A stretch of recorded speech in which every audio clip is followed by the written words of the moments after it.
Alibaba, the inside story behind Jack Ma and the creation of the world's biggest online marketplace. By Lou Shuring and Martha Avery. Introduction. Martial arts moves.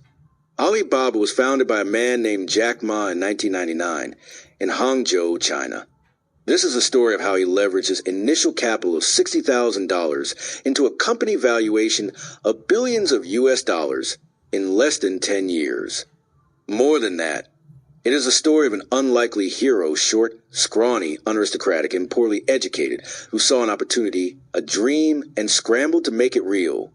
On November 6, 2007, Alibaba.com approached the public for funding. It issued shares on Hong Kong stock market in an IPO or initial public offering.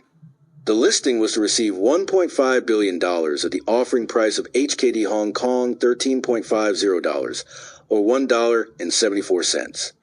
The share amount represented 17% of the total value of one part of the company, since only 17% of Alibaba.com shares were allocated to the public listing. The total valuation of Alibaba.com stood at $10 billion at the offer price, but on the day shares were issued, they rose to 39 Hong Kong dollars and 50 cents, putting the valuation of the company at nearly $26 billion. Jack Ma failed the college entrance examination in China twice. He barely passed on the third try. He believes that if he has been able to succeed, most people can do the same. But not everybody is set out to restructure the way business is done around the world by creating a new model for use of the internet. By systematically putting together the elements of a new model, what he calls an ecosystem, Jack Ma started a global movement from a small corner of China. He enabled millions of small companies to use the internet as a primary business tool, to a degree allowing internet functions inside China to evolve beyond what they are in the West. Through use of this tool, he has effectively leveraged China's ability to trade. Over the past several years, this has changed the weighting of China on the world stage. Despite Jack Ma's anyone could do a claim, the fact remains that not just anyone did. The following chapters address the question of what he did that was different. They describe the story of a scrappy child in southern China who embarrassed his parents by fighting and by failing, who had no educational background in IT industries or business, and whose management style leans heavily on stories of historical outlaw heroes from China's past. Martial arts devotees will enjoy much of what Jack Ma feels is the secret to success. Almost everything about Jack Ma is counterintuitive. He looks at the world from a unique perspective. His greatest delight is using small to conquer big, quick to conquer slow, and intuitive insight to conquer conventional wisdom. The abstractions by which he formulates strategic plans are based on the moves of martial arts more than mathematical equations, and the mental discipline behind those moves informs his every thought. In Jack Ma, we are looking at the incarnation of a traditional martial arts master. Alibaba.com is only one of the network of companies under the Alibaba umbrella. Others include an online payment service called Alipay, the largest online payment platform in China, and an online consumer marketplace called Taobao, which has all but chased eBay out of China. They include a software development company called Alisoft, which creates business software that lives on the net. All of these lie within the embrace of the Ali family and are ultimately controlled by Ali management and employees. Key investors in the network include SoftBank in Japan and Yahoo in the United States. Founders of those companies have been keys to Jack Ma's vision of creating a global company, but one that is owned by and managed by Chinese nationals. In reading Jack Ma's story and the story of Alibaba, it is useful to place the company in the context of global internet business. Up until the end of 1995, China officially forbade any news about the internet in Chinese media. By 1997, however, this policy was overturned and the steep curve of internet use in China had begun. Today, there are more than 230 million internet users in the country, according to the government-backed China Internet Network Information Center. China has more internet users than any other country, including the United States, which it surpassed in early 2008. More than one half of China's users, more than 163 million, are connected via broadband due to the remarkable fiber backbone that the Chinese government has funded throughout the country. China's telecom growth has also been driven by the expansion of mobile telephony, which contributes to wireless internet access as well. While China has one of the most sophisticated internet filtering technologies in the world to censor information, the decentralization of information technologies and their creative use for non-political purposes ensure the Chinese people rapid entry into a digital age. Jack Ma's recognition of the potential for the technology allowed him to develop a model that was self-sustaining and economically viable. It focuses on ways information technology can make small companies more competitive and profitable. Since 4/5 of business in China is done by some 32 million small companies, the leveraging effects are substantial. Jack Ma's model is discussed in this book, but perhaps his biggest lesson for the world is his approach to innovation and implementing innovative ideas. Chapter 1. Put up your fists. There are two sides to every fight, and both invariably get hurt in a battle. Jack Ma does not understand this conventional wisdom, for he loves a good fight. The tougher the fight, the more he enjoys it, and the harder the work, the happier he becomes. The logic may seem strange to some, but Ma has followed this approach since he was a boy. Jack Ma was born on September 10th, 1964, into a family that lived on the shores of Westlake in Hangzhou. Ma legend has it that his family was common and ordinary, but ordinary families do not live on the shores of Westlake. Ma's mother and father spent their lives as professional performers of pingtan, a traditional style of storytelling and ballad singing performed in Suzhou in southern China. As a result of this background, Ma grew up speaking the Suzhou dialect with his parents, and he has strong attachment to the city and the traditions of that historic place. Suzhou has two kinds of people. As the saying goes, one kind loves to talk and the other loves to listen. One does not have to look far into Ma's background to find the roots of his astonishing ability to extemporize on stage and his ability to inspire high performance through his speeches. From childhood, Ma watched and absorbed the training of professional performers, especially his parents. His own performance style may be attributed to that early exposure. Ma uses simple and direct language to explain precisely what he means. He wastes no words, and he gets to the point. Nonetheless, Ma was not the kind of child who liked to talk much or have anything to do with achievement. Like many boys his age, he was regarded as a rebel, stubborn, naughty, incorrigible, the kind of boy who had to be disciplined repeatedly, but even that discipline did not change him. Much of this striking out against others may have had to do with his status as a social outcast. The Cultural Revolution in China began shortly after Ma was born, and he grew up in an environment of extreme social tension. The family was on the wrong side of political correctness. Ma's grandfather had been affiliated with the Kuomintang or KMT, the side that lost in China's Communist versus KMT civil war. Ma was therefore the child of a family that, legally and morally, was regarded as beneath the concern of society. The family was classified as belonging to the five blacks, meaning the five categories of people who had earned the hatred of the masses. These groups included landlords, rich peasants, counter-revolutionaries, evildoers, and rightists, all of whom could be loosely summarized as people on the wrong side of the political spectrum. Methods of persecution against the five blacks included beating and torture, perhaps to mute a kind of rage against the world in which he found himself. Ma immersed himself in the lore and romanticism of martial arts novels. These are called wuxia novels in Chinese. Wu refers to things martial, and xia are people adept in martial arts, but also steeped in a chivalrous approach to justice, people who belong to a brotherhood of like-minded outlaws. The link between wuxia novels and Ma's heritage is simple. The great outlaws of Chinese lore, as in the great 16th century Chinese novel outlaws of the marsh, also known as water margin, operated around the lakes and rivers of southern China, specifically in the Jiangsu and Zhejiang regions. Suzhou is in Jiangsu. Hangzhou is in neighboring Zhejiang. The novel incorporated folk tales and legends from as early as the 12th century. By maintaining a profound emotional link with the past, Ma was able in his childhood to ride through a desperate period of social unrest in China. Social unrest during the Cultural Revolution was a product of many factors, including, for a large segment of society, personal and prolonged acquaintance with hunger. The The problems of the period known as the 3 years of natural disaster in China were originally attributed to natural causes, but are now understood to be due partly to natural disasters and some 60% to mismanagement. These hard years began after the Great Leap Forward in 1958, when national policies disrupted the normal raising and distribution of food. In the ensuing years of famine, some 30 million people are said to have died as a direct or indirect result of not having enough to eat.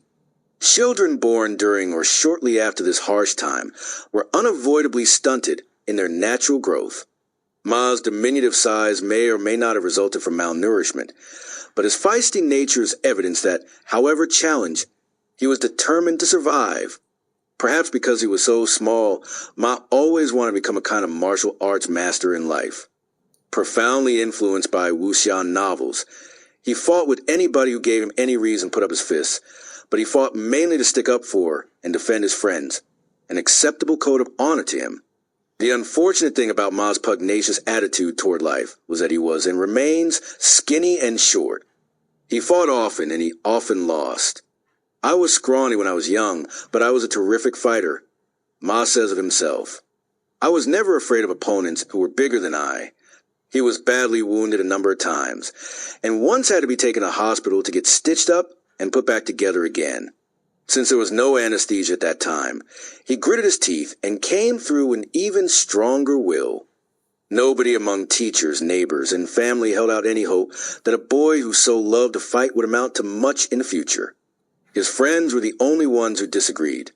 They considered him a righteous hero. From an early age, Ma had been able to create a cohesive bond among a select group of peers. There's an old adage in Chinese that says one can see how big the man will become when the child is just 3, and one can see what the old man will look like when he is 7. Ma's character was formed quite early, and anyone looking at him at the age of 7 would have recognized 1 or 2 key traits. He hated mediocrity, falseness, and bullying. He would not tolerate injustice. And clearly, during the Cultural Revolution, injustice surrounded him pervasively. 2, he was determined to work for ideals. Perhaps because of the influence of wuxian novels, he was fully convinced of the power of right-minded dreams. Men are made bigger by adversity and injustice is one of Ma's favorite sayings. Ma was in a difficult position at home, since his parents were understandably trying to escape criticism and keep a low profile. When Jack came home bloody after another fight, his father whipped him with a bamboo rod. Ma notes today that he tried hard to hold himself back from fighting, mostly because he did not want to stir up trouble for family and did not want his parents to be disappointed in him. At times, apparently, the bullying became too great. The gang of his rivals in Hangzhou often used psychological tricks to goad him into a fight. One incident has become famous in the lore surrounding Jack Ma. Security forces came to the family home, targeting Ma's grandfather, but at the same time using Maoist language to criticize the young boy. They told him he had better behave, or else. The rivals had sneaked up and were watching from outside the windows. The next day at school, when the teacher used the same phrase in the Maoist textbook, a schoolmate shot Ma a snickering look. Ma threw his textbook at the boy. The boy in turn threw his book bag at Ma, and a battle ensued. And so we can see that Ma grew up fighting for his family name. He grew up in the midst of struggle. Mathematics versus English. People say that if you want to change the world, you should first change yourself. Ma seems to have done the opposite. He changed the world but preserved himself much as he was. He started out small and unremarkable, which he remains, and while he initially struggled with math, he was a whiz in English, and this is still true today. Different from other children from the beginning, he was not particularly charming or adorable, and he got terrible marks, generally failing math. The strange thing was that he had unbelievably fluent English. In the 1970s and 1980s, when math and engineering trumped humanities, this was not the way teachers thought things should be. Ma's stubbornness and his bellicose nature naturally influenced his studies. In middle school, however, he was fortunate to have a likable young woman as his geography teacher. Her teaching style was natural and lively, and she often told stories about herself in order to illustrate her points. Once she told a story that benefited Ma for years to come, to the point that he believes it actually changed his whole life. The story was quite simple. One day, the teacher was walking along the shore of Westlake, and some foreigners asked her to tell them about Chinese geography. Her English was good enough that she could respond intelligently. "You all have to study geography," she told the students, "but even more important is for you to study English. For when foreigners ask you something and you can't answer them, you'll make all Chinese people lose face." Ma went home to pick up some money, and on the very same day spent 6 Mao, around $2 at the time, to buy a radio. He used this to listen to the English broadcast every day. Ma was 12 years old when he started applying himself to learning English. Nowadays, most Chinese children would feel that starting English at the age of 12 was too late. Back then, when the policy of opening and reform had not yet begun and nobody knew what political movement might be coming next, studying English at the age of 12 was a precocious decision. Ma's parents had no English at all. They could not write the alphabet, and so they were no help in his self-study. His efforts ran up against many obstacles, but he carried on mainly because he so thoroughly enjoyed the language. He soon started haunting the shores of Westlake, trying to latch on to foreigners with whom he could practice speaking English. From the start, he was thick-skinned when it came to making mistakes. Soon, people who talked to him would push the glasses back on their noses to take another look. They assumed that he was an overseas Chinese recently returned to the mainland. In the course of this self-study, Ma made quite a few foreign friends. 2 of them were critical in his understanding of Western thinking and will be discussed later. Others taught him much about the outside world, even though he had never put one foot outside the gates of China. After starting college, Ma would still regularly seek out foreigners in hotels with whom to carry on conversations. His many years of diligence laid the foundations for a high degree of competence and cultural understanding. Ma remembers his early student days fondly. If you ask him what he is most proud of, he will tell you stories relating to his accomplishments in English. He'll tell you about using his pedicab to serve as an English-speaking guide for foreigners at the age of 13. He'll tell you about his mistakes and how they didn't kill him. His mantra seems to be that you may have problems, but if they don't kill you, you can always get up and start again. However, other than being admired by people for his English prowess, Ma will not tell you about anything else he experienced in those years, because it was not an easy time. Ma goes to college. Compared to luminaries of the internet in China, men whose names include Jiang Nanchun, CEO of Focus Media, and Chen Tianxiao, CEO of Shanda, Jack Ma had an arduous path to college. Jiang Nanchun was sent to East China Normal College just because of one essay for which he won a prize. Chen Tianxiao graduated from Fudan University on the strength of being an outstanding young soldier in Shanghai. Both of these men are now regarded as among the richest in China, their wealth measuring more than $1 billion. In contrast, Ma never went to a first-rate middle school or grade school, let alone college. All were 3rd or 4th tier institutions. Even more interesting, he took the college entrance examination 3 times and failed the first 2. After failing the examination the first time, Ma began a delivery service with his pedicab. He also applied to work in a hotel, but was turned down because he was so short.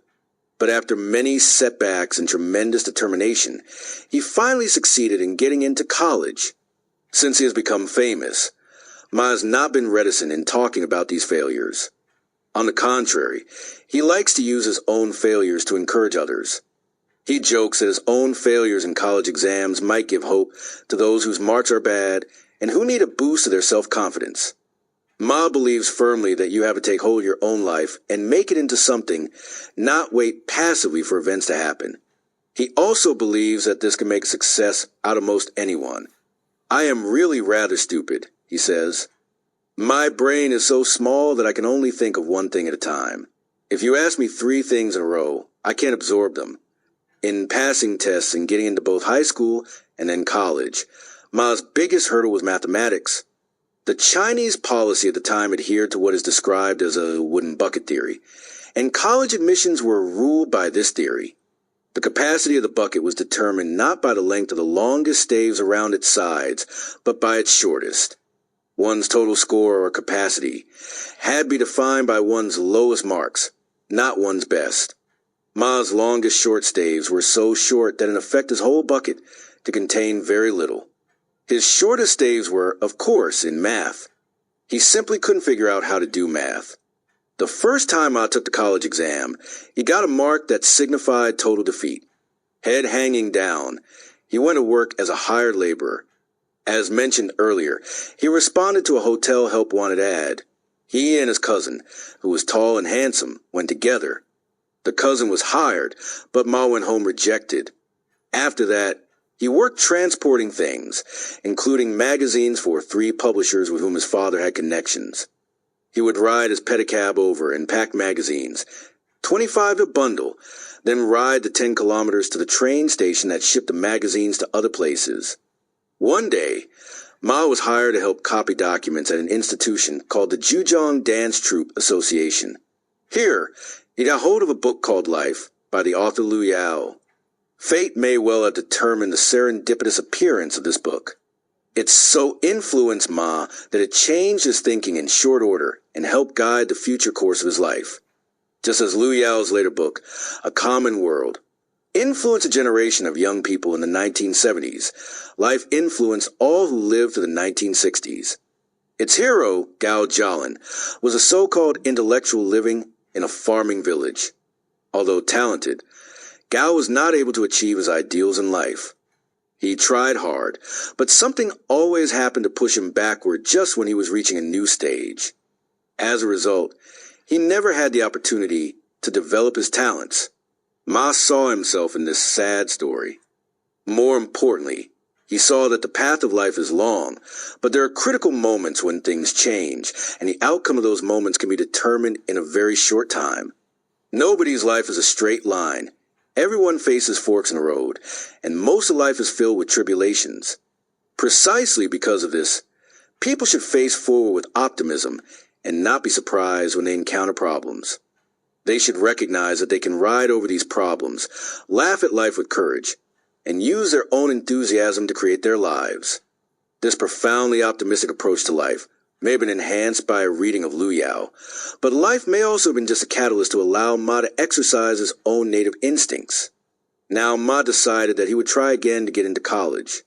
He began preparing a second time for the exam. China's college entrance exams were given once a year.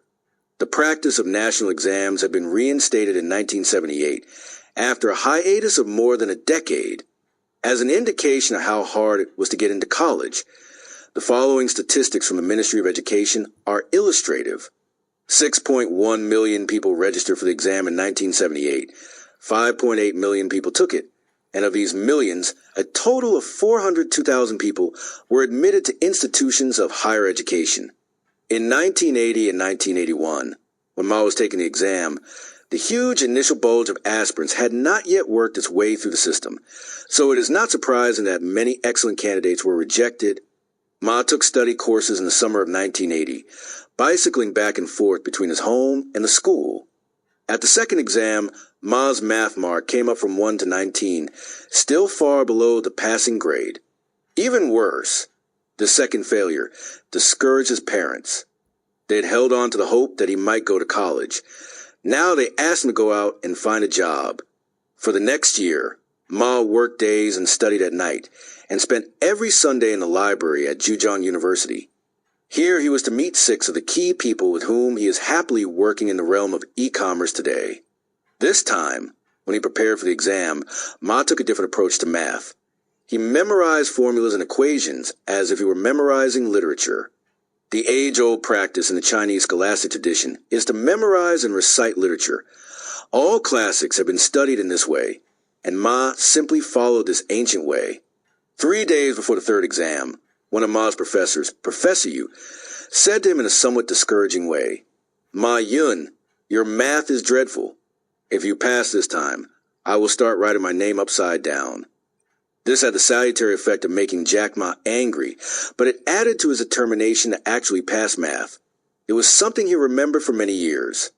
In contrast to such pessimism was another incident that Ma remembers, which resonated far more deeply than any negative approach. A young woman from the countryside had such spirit that she was invited to be on the TV program Dialogue, of comparable fame to the Oprah show in the United States. In the course of the show, this young woman, whose education reached only through the second year of middle school, said, "There will be light in your eyes only if there are dreams in your heart." This was more in line with Jack Ma's beliefs. He took the exam for the third time, and this time he passed. On the morning of the exam, he had chanted aloud the 10 basic mathematical formulas, and during the exam he applied them one by one. This time, his math grade was 79, not high, but enough to squeak through. To most people in China, a mark of 79 in math would seem pathetic. To Jack Ma, it was above the passing mark of 70, and that was what counted. Unfortunately, it was still not high enough for him to be allowed into the general college curriculum, known in China as Benku. China divides college into regular courses of study and a more limited occupational education college. Ma was permitted only to take the more limited curriculum. However, now that the god of good fortune had started smiling on Jack Ma, he helped him along even more. The roles for Benku at Hangzhou Normal University were not totally filled, so Ma was allowed to enter the Benku program there. He was assigned to study foreign languages. The comment of Professor "You may have spurred Ma on to greater efforts." We do not know if that statement about writing his name upside down was made with good intentions or not. We do know that Jack Ma was already well on his way to becoming a pro at disregarding the doubts and opposition of others. He has often stated, "People who don't like me, or who are opposed to people like me, are very much against us. Those who appreciate people like me are very much for us. I don't want everyone to like me, and that could never be the case anyway. But if everyone was against me, that wouldn't necessarily be bad. What I most despise are attitudes in the middle, the middling. I am against mediocrity in every way, and the degrees by which I measure may be different. Say, for example, that the degree of your endurance for having people not like you is 20 million. Someone else's may be 30 million. Mine would be 200 million. Ma's ability to take it stood him in good stead, and he had finally been admitted to college. He entered college with tremendous excitement and curiosity. His path there could be called a route from life to death and back again. College in a dream. In 1984, Ma was 20 years old. He had finally, with his blockhead energy, been allowed to stride through the gates of college. The college he entered was not impressive or famous. In fact, it could not have been more ordinary. The term normal in the name Hangzhou Normal College refers to an institution that prepares people to teach school, generally middle or high school. Ma was generously allowed to enter the regular full curriculum. He was told he was being allowed to join the ranks of revolution, allowed to reform himself. Both the English language and the idea of teaching fit him perfectly.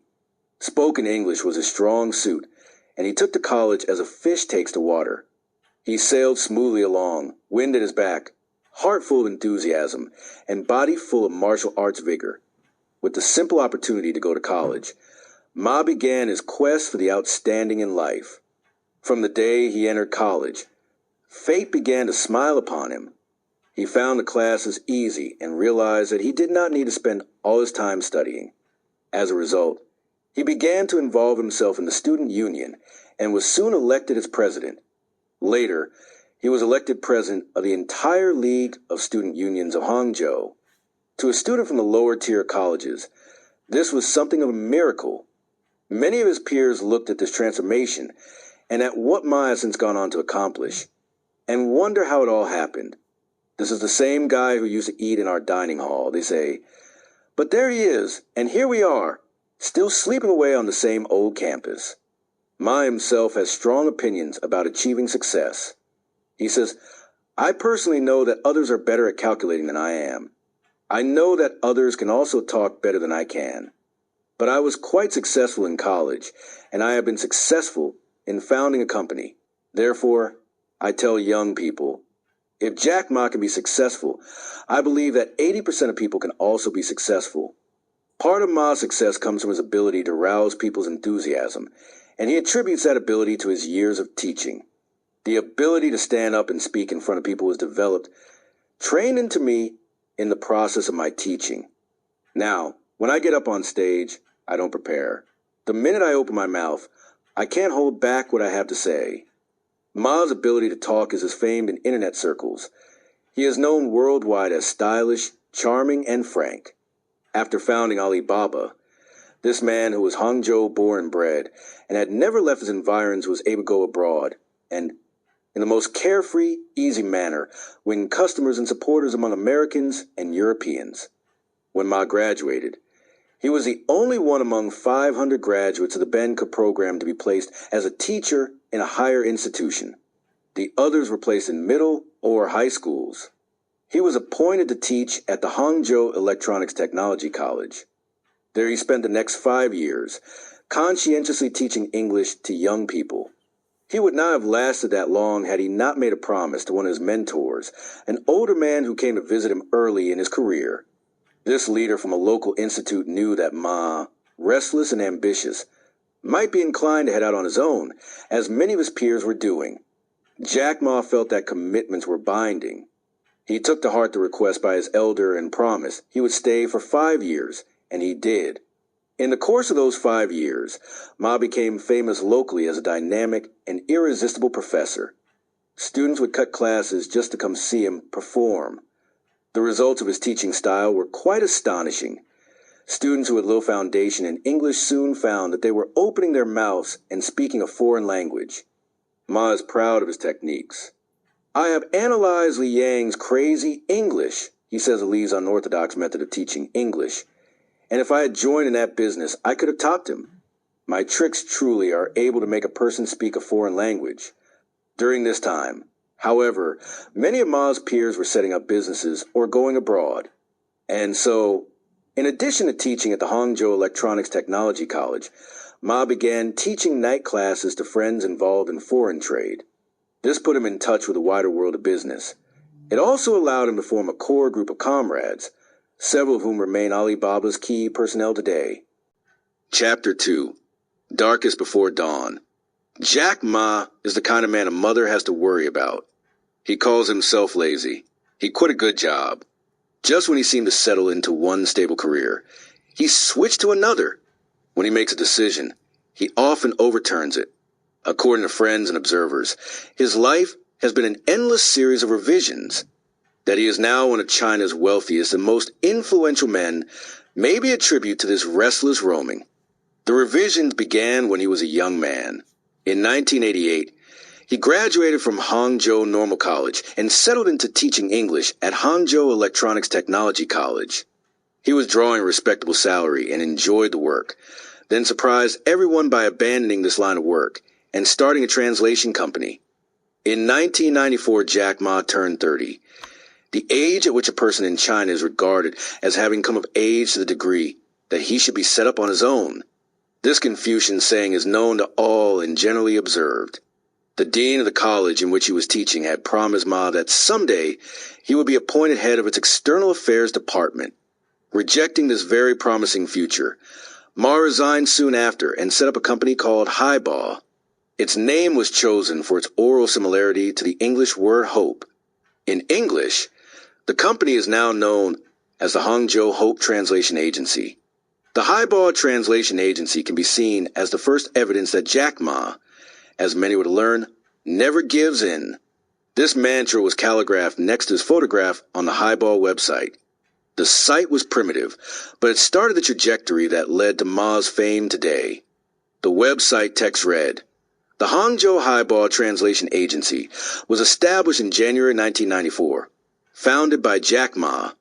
The State Administration for Industry and Commerce granted the company permission to register as an organization specializing in translation. Haiba is the first such organization to be established in Hangzhou." It went on to note that principal early customers included the Hangzhou municipal government and the judiciary of Zhejiang province. Haiba still exists and is run by a woman named Zhang Hong. She recalls her entry into the company years ago. Back then, nobody else saw the opportunity in this business. Ma Yun saw it. He has phenomenal foresight. We didn't make much money at first, but Ma persevered and saw through to where he wanted to be. I respect him tremendously, for he has a great ability to motivate people, and he can invest things that seem hopeless with exciting possibility. He can make those around him get excited about life. Ma himself says that he started the business because he wanted to be a better teacher. Everything I taught was drawn from knowledge in books. I wanted to spend some time in actual practice, learning to distinguish between what was true or real and what wasn't. I decided to put 10 years into setting up a company, and then I intend to come back to the school to teach with a better understanding of what I was doing. An unremarkable student becomes an outstanding businessman. Ma realized that there was a need for translation when friends kept coming to him, asking him to translate things. With little free time of his own, he began to use others, what he calls hired guns, to do the work. The hired guns were mostly retired professors who could make a modest living in this line of work. At first, Ma felt he was doing a kind of public service, particularly since the company lost money. It was paying out in rent twice what it was bringing in. Employees began to waver in their decision to work for the company, and for a time morale was dismal. To shore up income, Ma personally went out on the street to peddle things, anything by which he could turn profit. Flowers, books, clothes, flashlights. The trade helped supplement the income of the translation house during its early, rocky period. The determination of the core group of people who co-founded the company with Ma also helped revive the morale of employees. According to Ma, the company was breaking even by the end of 1994 and had begun to turn a profit in 1995. Ma was generally considered a fool at the time. He himself acknowledges that he learned from his many mistakes. He did accomplish two things. He kept alive a translation house that provided a useful service, and he successfully organized Hangzhou's first English corner, a place to congregate for practicing the language. Today, Haiba is Hangzhou's largest translation house. Its services have been indispensable in the foreign trade component of the company Alibaba. I knew that there was a need, and so I realized that it should actually not be so hard to succeed, says Ma today. That vague sense of optimism was about the extent of his strategic planning in starting the company. In the early stages of Haiba, he continued teaching at the Electronics College in addition to teaching night classes. Those classes would play a crucial role in his later founding of Alibaba, for his students were Hangzhou traders and business people of all kinds. The founding and management of Haiba also contributed lessons to his later business. The process made me realize that those who succeed need two qualities. One is a forward-looking personality that is fairly confident, not to say courageous. The other is a keen sense of the market. Ma goes to Americama's first contact with the internet was during his initial month-long trip to the United States in 1995. This trip had qualities of gangster movies and slapstick at the same time. Many details remain murky. In Ma's own description, it was really like a classic American-style Hollywood film. I was taken hostage by a kind of mafia, so that I just left my suitcase behind. It's still back there somewhere. This is how it all came about. The Hangzhou municipal government was in the process of building a highway between Hangzhou in Zhejiang province and Fuyang in Anhui province. An American investor had been talking to transportation department authorities, negotiating a deal, but talks had stalled and no money had appeared. Both sides felt that there must be problems in communication, and Hangzhou authorities thought of the excellent English language capabilities of Jack Ma. At the time, he was known as one of the best English speakers around, and was marginally more familiar with things foreign than others in Hangzhou. Ma was chosen to serve as both interpreter and mediator in the business talks. As he became more familiar with the situation and delved more deeply into considerations, he found that it was, as he states, a particularly complex story. The American investor was to receive compensation in the form of toll rights, which meant he could collect fees from the finished road. This method of paying back the cost of building a road was not uncommon. It was similar to the way the Hong Kong businessman Li Ka-shing had financed the building of a road from Wudong to Shenzhen near Hong Kong. The method was acceptable in terms of both theory and practice. The devil was, as usual, in the details. Problems began during the building of the highway. More than 1,000 people were soon working on the road, but as time went on they found they had been working for a year without any pay. The Chinese began to realize that even American bosses practiced unethical behavior, cheating construction crews of their pay. The Hangzhou municipal government therefore authorized Jack Ma to serve as intermediary along with a representative from the American side, who described himself as having come to serve as a communications channel to resolve the problem. According to this American, the problem lay in the fact that the Hong Kong board of directors was balking. It would be necessary for Jack Ma to go to Hong Kong to talk to them. Hong Kong was still a British colony in the mid-1990s and was the site of many headquarters and offices of companies doing business with China. Ma went to Hong Kong and discovered that all was not as the American had said. Back in Hangzhou, the American now said that it was the American company's board of directors who were creating the problem. With no other recourse, the Hangzhou authorities agreed to send Jack Ma to the United States to talk to those directly in charge. He applied for a visa and, to his surprise, actually got one, as at that time visas were not easy to get, and off he went. The next month was to be inhuman in its tragedy, as he described it. Every strange and bizarre thing that could happen did happen. Ma soon discovered that the American had been deceiving Hangzhou all along, that he was a dyed-in-the-wool cheat, that, indeed, he was known in the States as an international swindler. He and Jack Ma then traveled to America together, and the swindler took Ma to see the investors. In the short time that Ma spent with them, he heard somebody mention the Internet. He already had a vague impression of the Internet from an Australian teacher back in Hangzhou, so his mind was prepared when the word crossed the screen again. The American boss now took Ma to Las Vegas to gamble. Since Ma was carrying out the mission entrusted to him by the Hangzhou municipal government, he did not pay much attention to other things that happened at the time. One thing about the gambling proved significant, however. Ma gambled $25 at the slot machines and won $600. Using these winnings, he was eventually able to start on his path to the Internet. In the meantime, he found he'd been placed under Wanjin, or soft attention, in his room. It had become apparent to the American that Ma knew he was a swindler and that defeat was looming. Jack Ma fully intended to return to Hangzhou to let the cat out of the bag.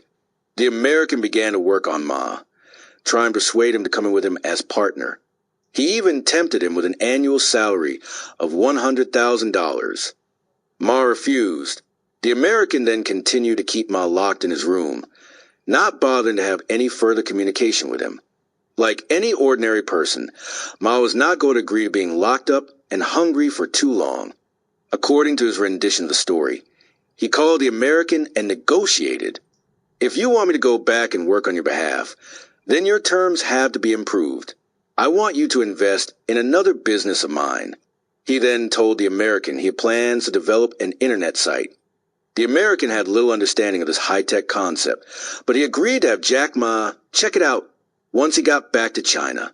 Once released, Ma lit out for home. He left the hotel without even bothering to pick up his suitcase, taking only the $600 he had made in Las Vegas. Ma said of the swindler he left behind, "The man was rotten to the core." He was later found to be on the wanted list, and was in the end arrested by Interpol. No further information on this man or his relationship with Hangzhou has surfaced. First personal contact with the Internet. Every man has his own game plan. Yahoo!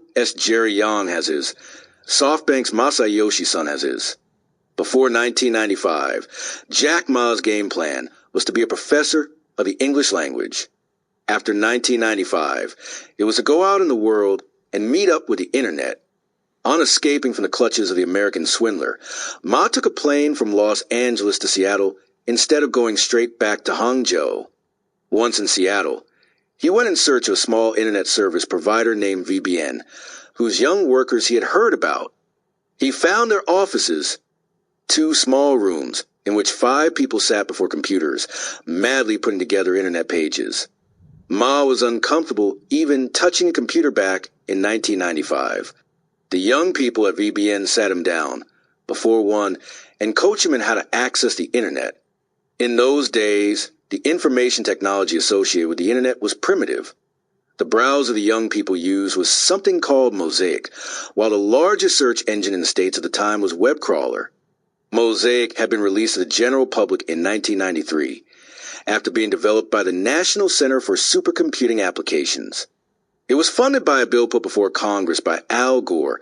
Junior Webcrawler was a creation of a man named Brian Pinkerton at the University of Washington, who released it on April 20th, 1994. It was the first search engine to index entire pages, and it became so popular that often it could not be used during the day, only late at night. AOL eventually bought the company out. Meanwhile, also in April 1994, David Filo and Jerry Yang had just created their Yahoo directory, and in the coming months began offering it to others for a fee. For little Jack Ma, from way out in Hangzhou, China, it was indeed exciting to be accessing the cutting edge of all this technology.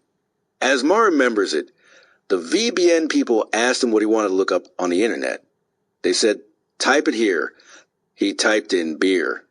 The results came back with German beer, American beer, Japanese beer, but no Chinese beer. Then he typed in Chinese, and the results came back no data. He looked for other things Chinese. Still no data. This interested him. Before, he had only heard about the internet, since it was not available in China. Yet here he was, actually using it, touching it, experiencing it. He began to develop his idea of starting a company in China that was specifically related to the internet and to things Chinese. Ma's first web pages were made in the United States, not in China. The first page was the extremely primitive page for Highball. On it were prices for translations and a telephone number. This was a start. Without it, there might have been no Jack Ma talking happily these days about global e-commerce and IPOs. Creating a website in China at the time was hardly possible because China did not have a regular system for licensing ISPs in 1995.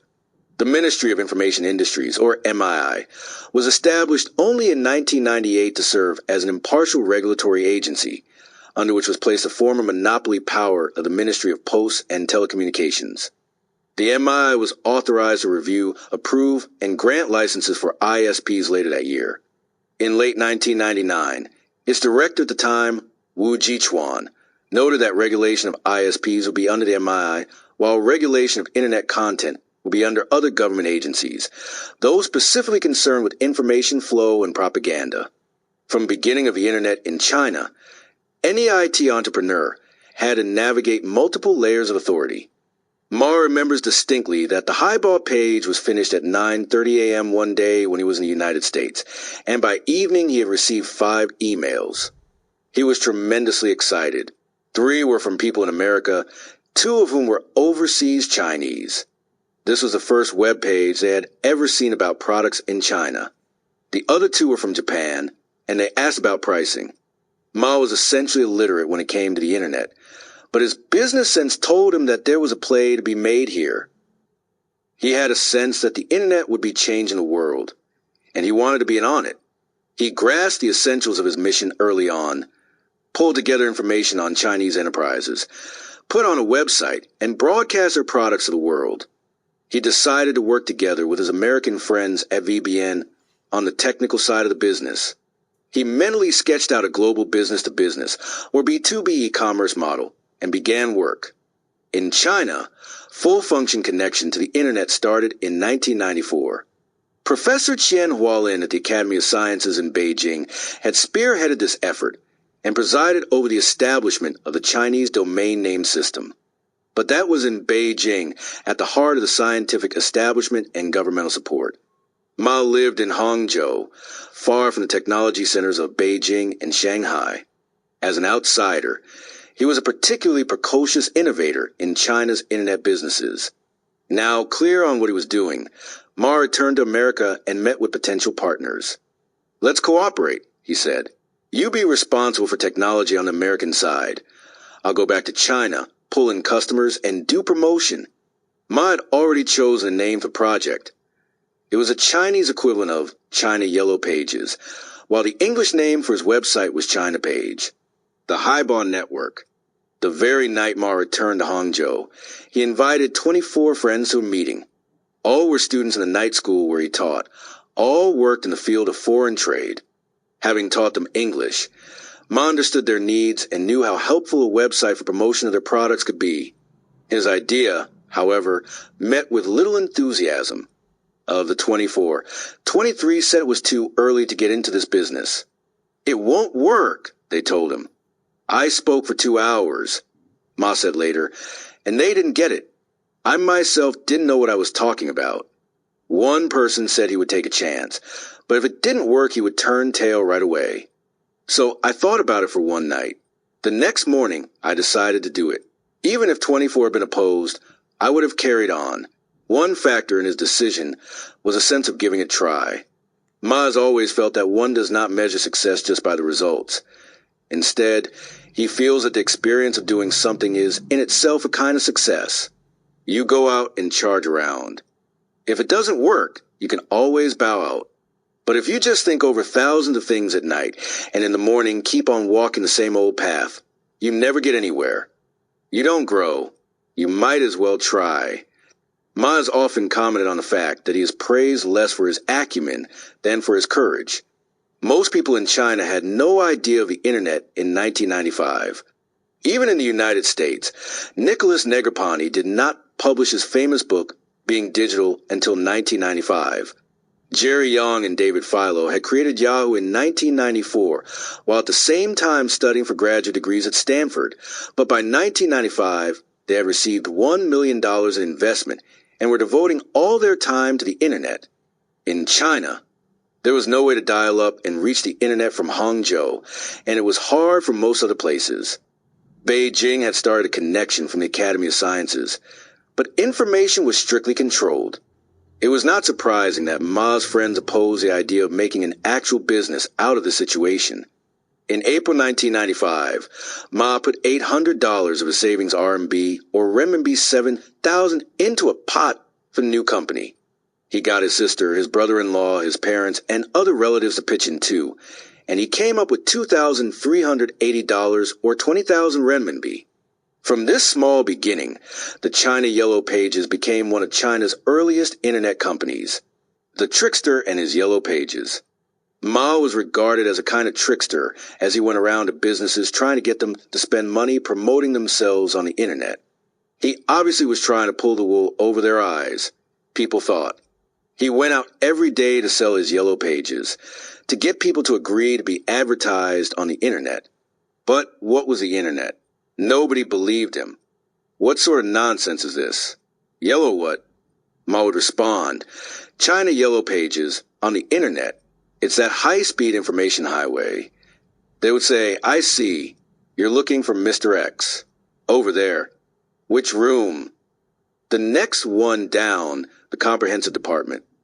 So Ma would go to the man in the comprehensive department, who would say to him, I'm telling you, this is very complex. Things to do with these so-called Yellow Pages. They're not as simple as you imagine. Complexity in China often has to do with government regulations and de facto social prohibitions. The market economy itself was highly government influenced at the time, and anything to do with information industries belonged wholly to the government. The complexities were multi-layered and would have smothered anyone less determined to slice through red tape. In February 1996, for example, the State Council promulgated interim regulations on management of computer information networks, international connections. These required that all users, individuals, and organizations strictly follow the state secrecy system. The State Secrecy Bureau followed up with a State Secrets Protection Regulation in 2000. In August 2002, the MI required ISPs to monitor more closely any use of the internet. Software was to be installed by ISPs that allowed recording of all messages. If messages were suspect, the ISP was to notify MI under penalty of law. All of these rules and regulations meant that the public was wary of anyone trying to deal with the political issues and make money off something as dangerous as the internet. They didn't want to get involved. There was also criticism of Jack Ma's selling style. When he talked, he seemed all hands and feet, no grace. Hangzhou people are known for their civility and their sophisticated suavity. Ma had none of that, and indeed was often described as a country bumpkin. Way back in 1995, the whole business was a very hard sell. It was pitiful. It was like trying to cheat someone, but not really. We'd tell everyone, there's this thing you see, and then we try to describe it, this and that. Later I came to understand that old saying about how a rabbit eats the grass nearest his burrow first. At the beginning, therefore, I put up information for friends. They knew my credibility over the years was pretty good. Eventually, they would agree to come on board with some payment. The very first to agree was the Lakeview Hotel in Hangzhou, a 4-star hotel. Second was the Tianjin law offices, and third was the 4th electrical machinery plant of Hangzhou. Without direct access to the internet, Ma used his contact in America to do the uploading. We came to the Lakeview Hotel and asked the staff for printed material on their business. We immediately sent that by courier to America, and the technical people there put it into the web page. At the time, we had a basic standard price for putting up information, $2,380 for a photograph and text up to 3,000 words. After the American side finished work, they would print a hard copy of what the page looked like, and they would courier it back to us in China. Before sending the material to America, we would have had it translated into English, which is where the Hope Translation House came into play. So we did all this, and we took the hard copy printout of the web page to the Lakeview Hotel manager and told him his hotel was up on the internet. He didn't believe us. We said to him, "This is an American telephone number on the web page. You can ask your friends in America to call this number and find out if it's really there or not. If it isn't, come after me. If it is, then you have to pay the fee." Ma enjoys narrating in detail the tribulations of playing a zither for a cow, as the Chinese have it, over the course of that year. He was preaching to the deaf, but 1 or 2 early believers heard the message. Slowly but surely, Ma created a business. The Lakeview Hotel story turned out well. In 1995, the UN 4th World Conference on Women was being held in Beijing. Attendees from other countries went on the web before coming to China to try to find out about China's hotels. The only one they could get any information on was the Lakeview, so they all came to the Lakeview for a holiday after the convention. In July 1995, Shanghai set up a dedicated internet line with a dial-up number. Ma decided to get online directly from Hangzhou in order to prove to his customers that he had not cheated them. He got everyone in a room with a 486 computer, and he made a long-distance call to Shanghai. Then he began to download photos and information on the Lakeview Hotel from the American site. It took 3.5 hours. These days, young people sometimes complain about the internet being too slow. Back then, the maximum connection speed was 24K. Nobody who lived through that period complains very much today. When a photo from the hotel finally began to appear on the screen, Jack Ma burst out crying. He was so happy and so excited that he simply couldn't help it. Ma's second customer was the Tianjin law office. I had a friend there who was one of my students. We made a website for him, but he still didn't believe it was up there, Ma recalled. So he put his own home telephone number on the web page. His phone soon began ringing off the hook. Some foreigner was trying to talk to him in English. My friend was amazed, and he bought into the yellow pages. By August 1995, China Telecom started an internet service in Shanghai. Ma followed up with the yellow pages there too. His registration number was 7. In those days, you have to use something called PPT to make a long-distance call via computer, which I didn't understand at all. You had to write down a whole long list of things. The service is easier today.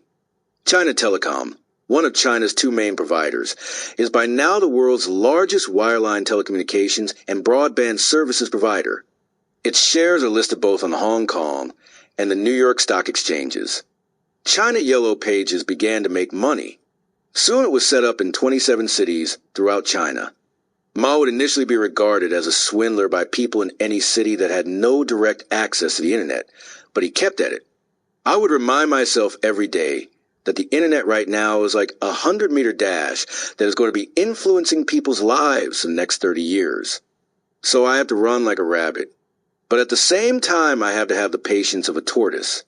The China Yellow Pages gained a measure of fame after setting up web pages for places such as the Little Goose Pagoda in Wuxi and the Guan Football Stadium in Beijing, sites in which the general Chinese public had great interest. By the end of 1997, operating income from the website reached the unimaginable figure of $830,000. Looking back, One can see the embryonic form of Alibaba in the learning curve associated with the China Yellow Pages. Going to Beijing. As the internet developed in China, Jack Ma found that competition was quickly entering the business. Several major competing internet initiatives were launched just as his own China Yellow Pages was finally reaching respectable levels of income. One was a company called Edison, launched with an investment of $20,000 from Nicholas Negroponte at the Massachusetts Institute of Technology. Zhang Churyong had earned his Ph.D. from MIT and returned to China to start that company with Negroponte's help. Charles Zhang, as he is also known, was the same age as Ma but followed a very different path in life. He was born in 1964 in Xi'an, Shaanxi Province, but passed his exams with flying colors and took his BA from Tsinghua University in Beijing. The recipient of an international scholarship in 1986, he joined a privileged group of students at MIT. There he received a Ph.D. in experimental physics. Zhang returned to China in 1995, started a company that was later renamed Sohu, and launched a website in February 1998. It went public on NASDAQ in the year 2000, before the collapse of the dot-com bubble torpedoed everyone else. As CEO of Sohu, Charles Zhang has gone on to be named a global leader tomorrow by the World Economic Forum and achieve recognition as a fellow architect of the future from such people as Jack Ma, who was to cooperate closely with Sohu in later years. Another man, Wang Zhidong, had developed a company called Star China. Wang was one of those precocious software developers who could develop a marketable product in a matter of weeks. He is famed for writing the first Chinese-language software for PCs. In late 1998, he merged his company with a Silicon Valley-based portal set up by 3 Taiwanese students from Stanford. This was the start of the portal. Yet another developer, Chen Tianxiao, had taken the Lujiazui Group public by listing on the Shanghai Stock Exchange. His company allowed people to peruse news on the internet. Chen later developed Shanda Interactive Entertainment, and by 2005 was regarded as one of the 10 richest men in China. He owed this transient reputation in part to the listing of his interactive online gaming company on the NASDAQ exchange. Ma looked on all these developments with great interest, then decided to enter the major leagues by taking his company to Beijing. Shanghai had opened a dedicated line for the internet in July 1995. Nevertheless, Ma continued to rely on the American side for development, work in creating web pages, and the overall site. One day, by chance, he received a CV in the mail along with corporate information that was to go on the internet. Ma read the CV, invited the man over, and soon engaged him to create a website design. Within a week, the man had made a passable website. The man's name was Li Qi, and he was to figure prominently in the success of Alibaba. Li Qi is now Chief Operating Officer of the company Alibaba.com. This site was in fact ugly as could be, Jack Ma was later to say, but we were overjoyed since we knew that now we could create our own. We soon severed relations with the partners in the United States. The reason was expense. The American side had been wanting 60% of the money, and it was far more economical to do the work inside China. People were beginning to notice the promise of the internet. The company Highway, known as the frontrunner in China's internet world, was soon followed by a company called Wanwang, and then by China Telecom and ChinaNet. Jack Ma's comment about the competitors was, "We couldn't kill them, and they couldn't kill us. We all just had to carry on." Ma's early appreciation for publicity garnered results.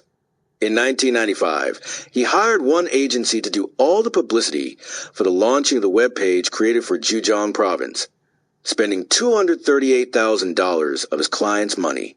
This was China's first government-involved project, and it drew attention from as far away as Washington, D.C., and the U.S. Congress, which sent congratulatory telegrams. Yang Jianxin, head of the Taiwan office in the Zhejiang provincial government, was a considerable help in this project, not by extending funds, but by giving recognition to Jack Ma. Ma began to face harder times when he got to Beijing later in 1995. He and his general manager for sales, He Yibing, paid visits to the leading internet figures of the day, including, most importantly, Zhang Xuxin, a woman who had founded China's first ISP a full 2 years before China Telecom and ChinaNet. She was a pioneer in the early development of the industry. While OnePlusNet served as an important stepping stone in the development of the internet in China, Ma's evaluation of the company was that it was focusing unrealistically on a people's network, whereas he was trying to make an enterprise network. Zhang Xuxin talked about theoretical things, whereas Ma was more pragmatic. Ma met with her for little more than 30 minutes. After leaving, Ma told He Yibing, "If anyone is going to be killed on the internet highway, she will certainly be a casualty before I will." Ma has never been known to mince his words, and he had it right. Ing Highway was purchased in 1996. It had tremendous losses in 1997. Zhang Xuxin resigned in 1998, and the company itself closed in 2004. These days, her area of Zhongguancun has completely changed. From being fields back then, it is all skyscrapers now. One's a synonym for China's internet. Zhang Xuxin's company is a thing of the past, simply one of the many shards of China's history. Navigating government policies was one of the trickiest aspects of growing an internet company in the early days. By mid-1995, it is estimated that only 40,000 people were accessing the net in China. This number came to the attention of the authorities, however, and by early 1996 regulations restricting use were being passed. In March 1996, the Ministry of Public Security released a circular notifying people that all users had to go through a procedure of registering with authorities within 30 days of establishing an internet link. Those who had already been using the internet had 30 days to do the same. They had to register through their local public security bureau. This had both positive and negative connotations, but many at the time regarded the legitimization of internet use as positive.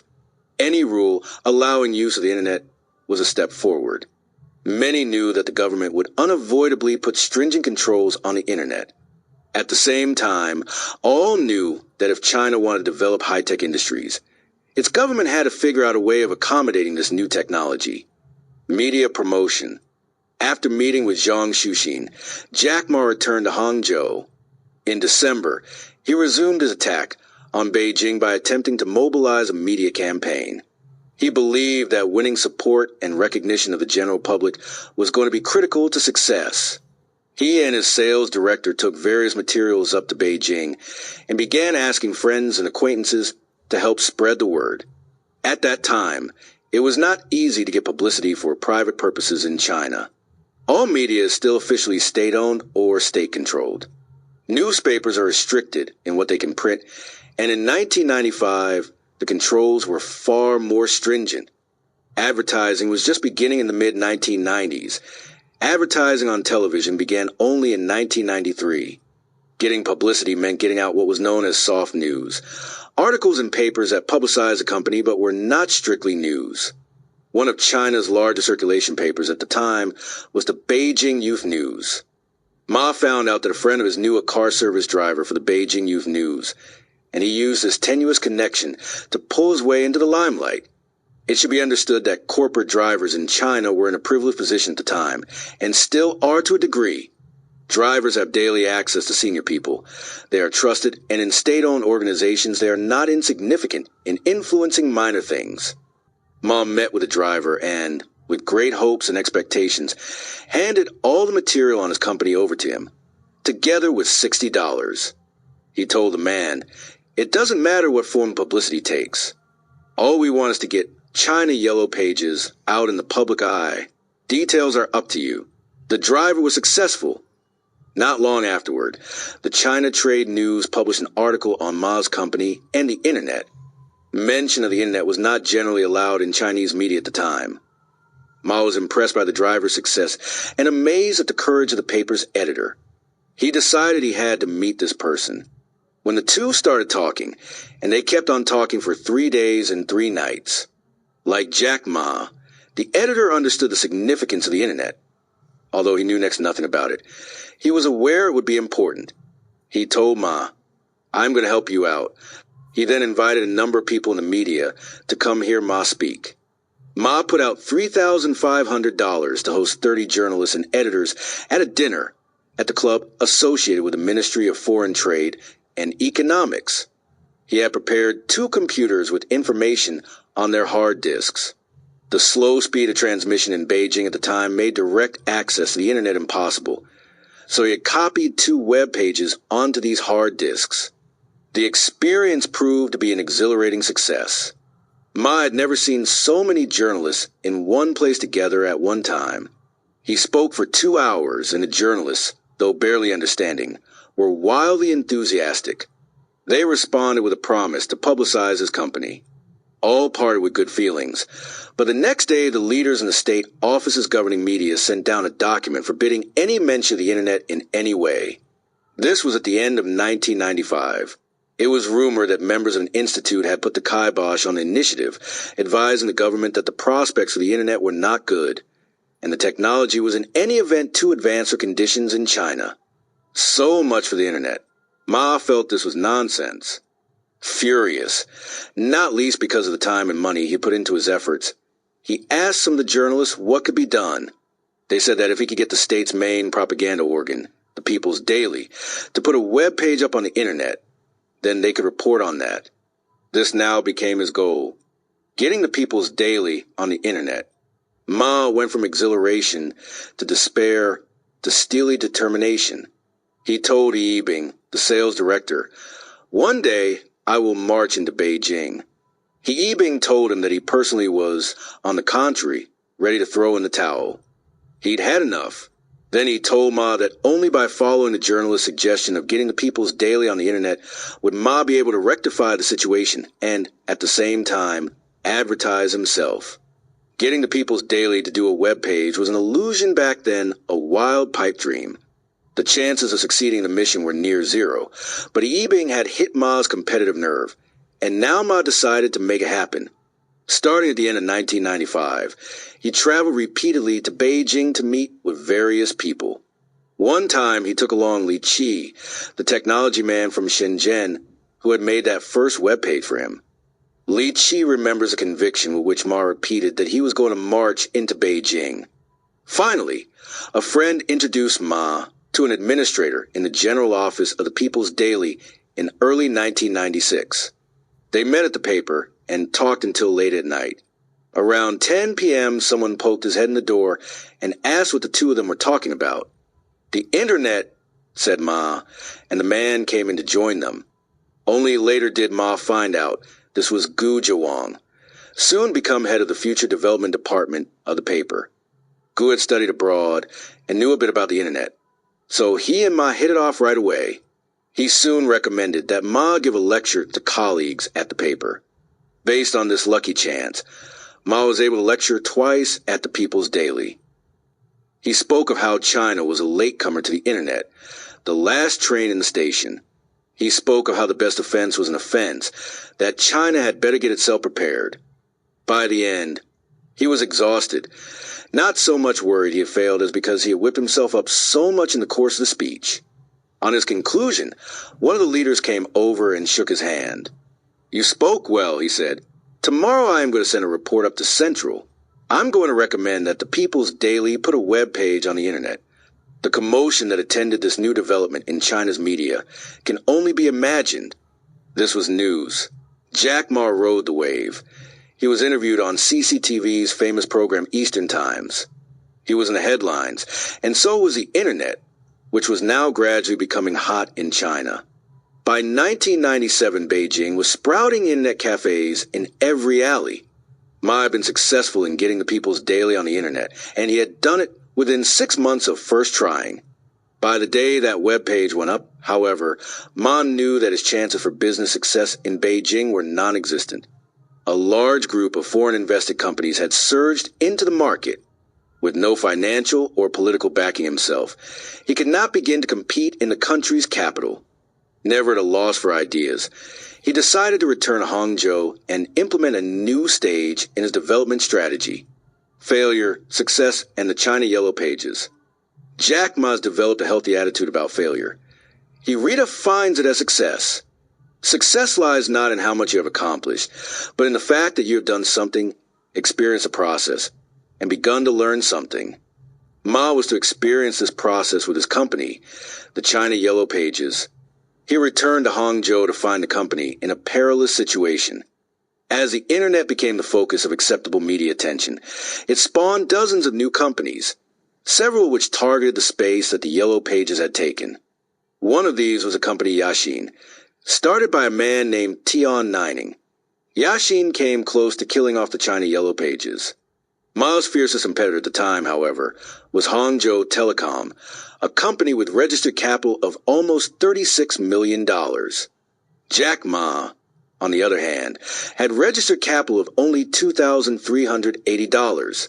Going up against Hangzhou Telecom was going to be a fight to the finish, and it was quite apparent who was going to win.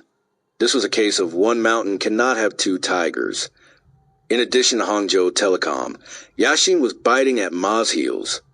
Hangzhou Telecom had extremely strong civic and government backing, while Jack Ma was regarded as a kind of renegade, a guerrilla fighter. He had little credibility, and this diminished even more when the Hangzhou Telecom simply used Chinese page for its English name, very similar to Ma's China page. In doing this, it blithely carved away a large part of Ma's market. In order to save his China Yellow Pages from certain death, Ma decided to draw close to a large mountain, as the saying goes in Chinese. Everyone knows that when you are attacked, it is best to have a large presence right behind you. Ma decided to work together with Hangzhou Telecom. In March 1996, the assets of China Yellow Pages were converted into $71,500, which constituted 30% of shares.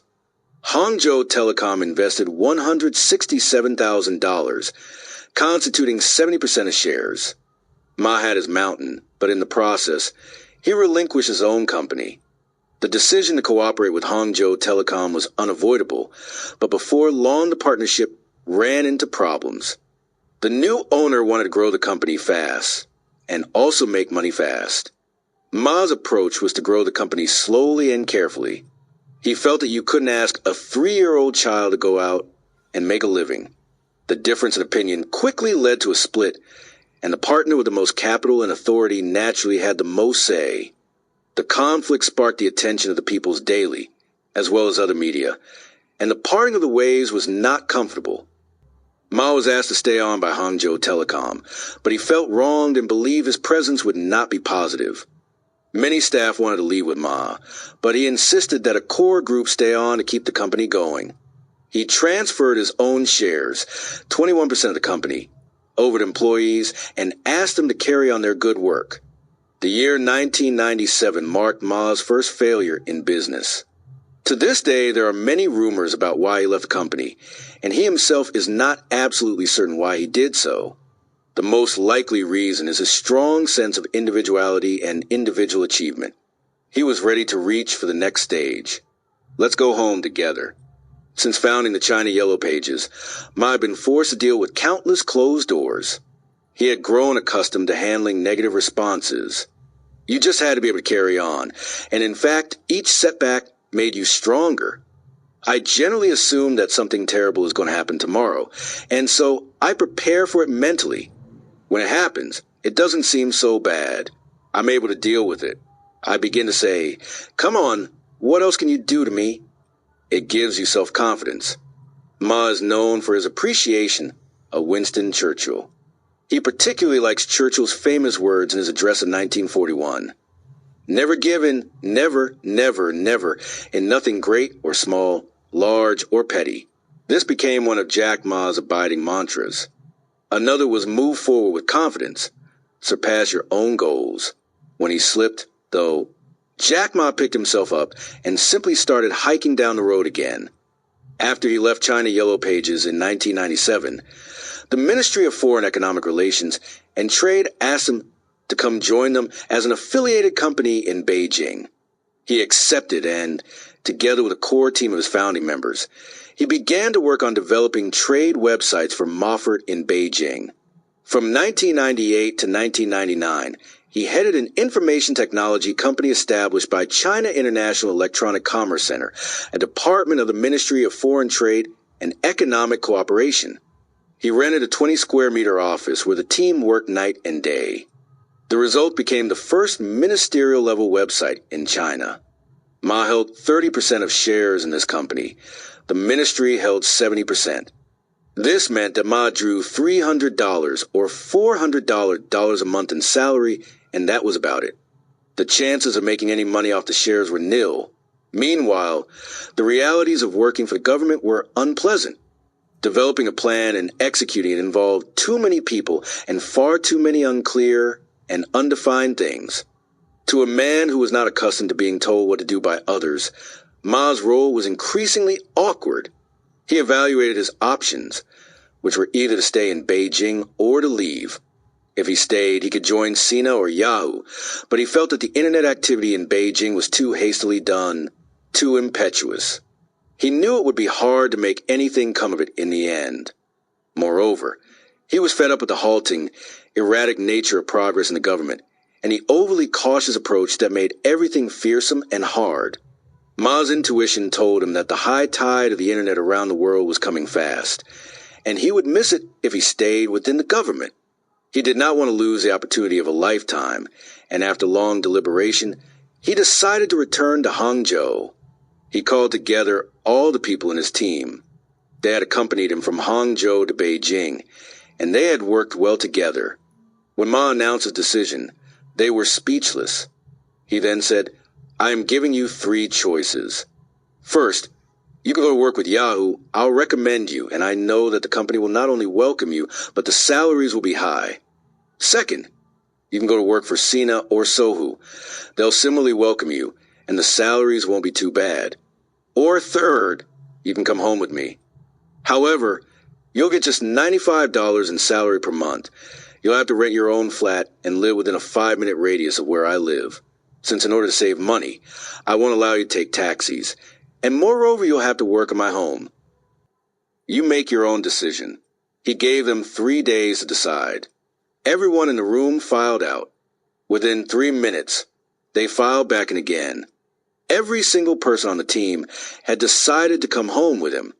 Ma had held himself back until that moment, but on hearing this, he started to cry. He later described how a hot wave coursed through his body, and in that moment, he resolved never to let these people down. "All right," he said to himself, "we are going back, starting from zero, and we are going to build a company that we will never have any regrets about for our whole lives." In the 14 months that Ma had worked with his team in Beijing, he had never gone on an outing to the countryside with them. They worked all the time. He decided that before leaving the north, they should make an excursion to the Great Wall. Walking along that wall, however, the team felt more of a heavy apprehension about what was to come than any kind of exultation. It was unclear what might be in store for them. Here they'd spent more than a year of their lives working like madmen, and they had nothing to show for it. They had no savings, no foothold in Beijing, no lasting results. On the evening before leaving Beijing, the group came together for a final celebratory meal. The wine flowed. The food was excellent, Jack Ma spoke, and eventually somebody started to sing traditional Chinese songs. The first song was True Blue, and then came others. They avoided a song called Parting, which was simply too sad to bear. The next day, few could remember what Ma had said, and they had little idea what they were facing next, but all remembered the song they had first sung together. They remembered that the Shaoxing wine was hot, the emotions were hot, and True Blue had been sung with real feeling. Since then, that song has enabled the company team to ride over many rough patches. For example, during the first internet slump in 2000-2001, or during the epidemic of severe acute respiratory syndrome in 2003, team members would start to sing and would indeed feel better. The moment an Ali person heard the tune, he would remember the old spirit. The song came to represent belief in the company. It gave people hope. The departure from Beijing was in 1999, and it marked the second time that Jack Ma had encountered what he considered a failure. Never one to look backward, he moved on.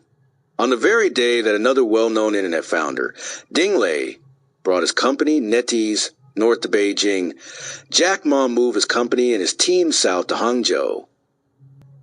Setbacks. Ma had been through 2 failures, and he saw no need to be reticent about them. When he spoke of them, however, he was not lighthearted. They had taught him serious lessons. He believed that success is an attitude, a state of mind, and that attitude is a function of individual choice. With your back to the sun, the world is cast in shadows. Ma generally kept his face to the sun. Lessons learned while in Beijing were to be important to success with Alibaba. Before I went to Beijing, I was a small tradesman from Hangzhou, Ma later candidly confessed. Working for the national government, I learned about the direction of China's future development. I learned to evaluate things from a macro perspective.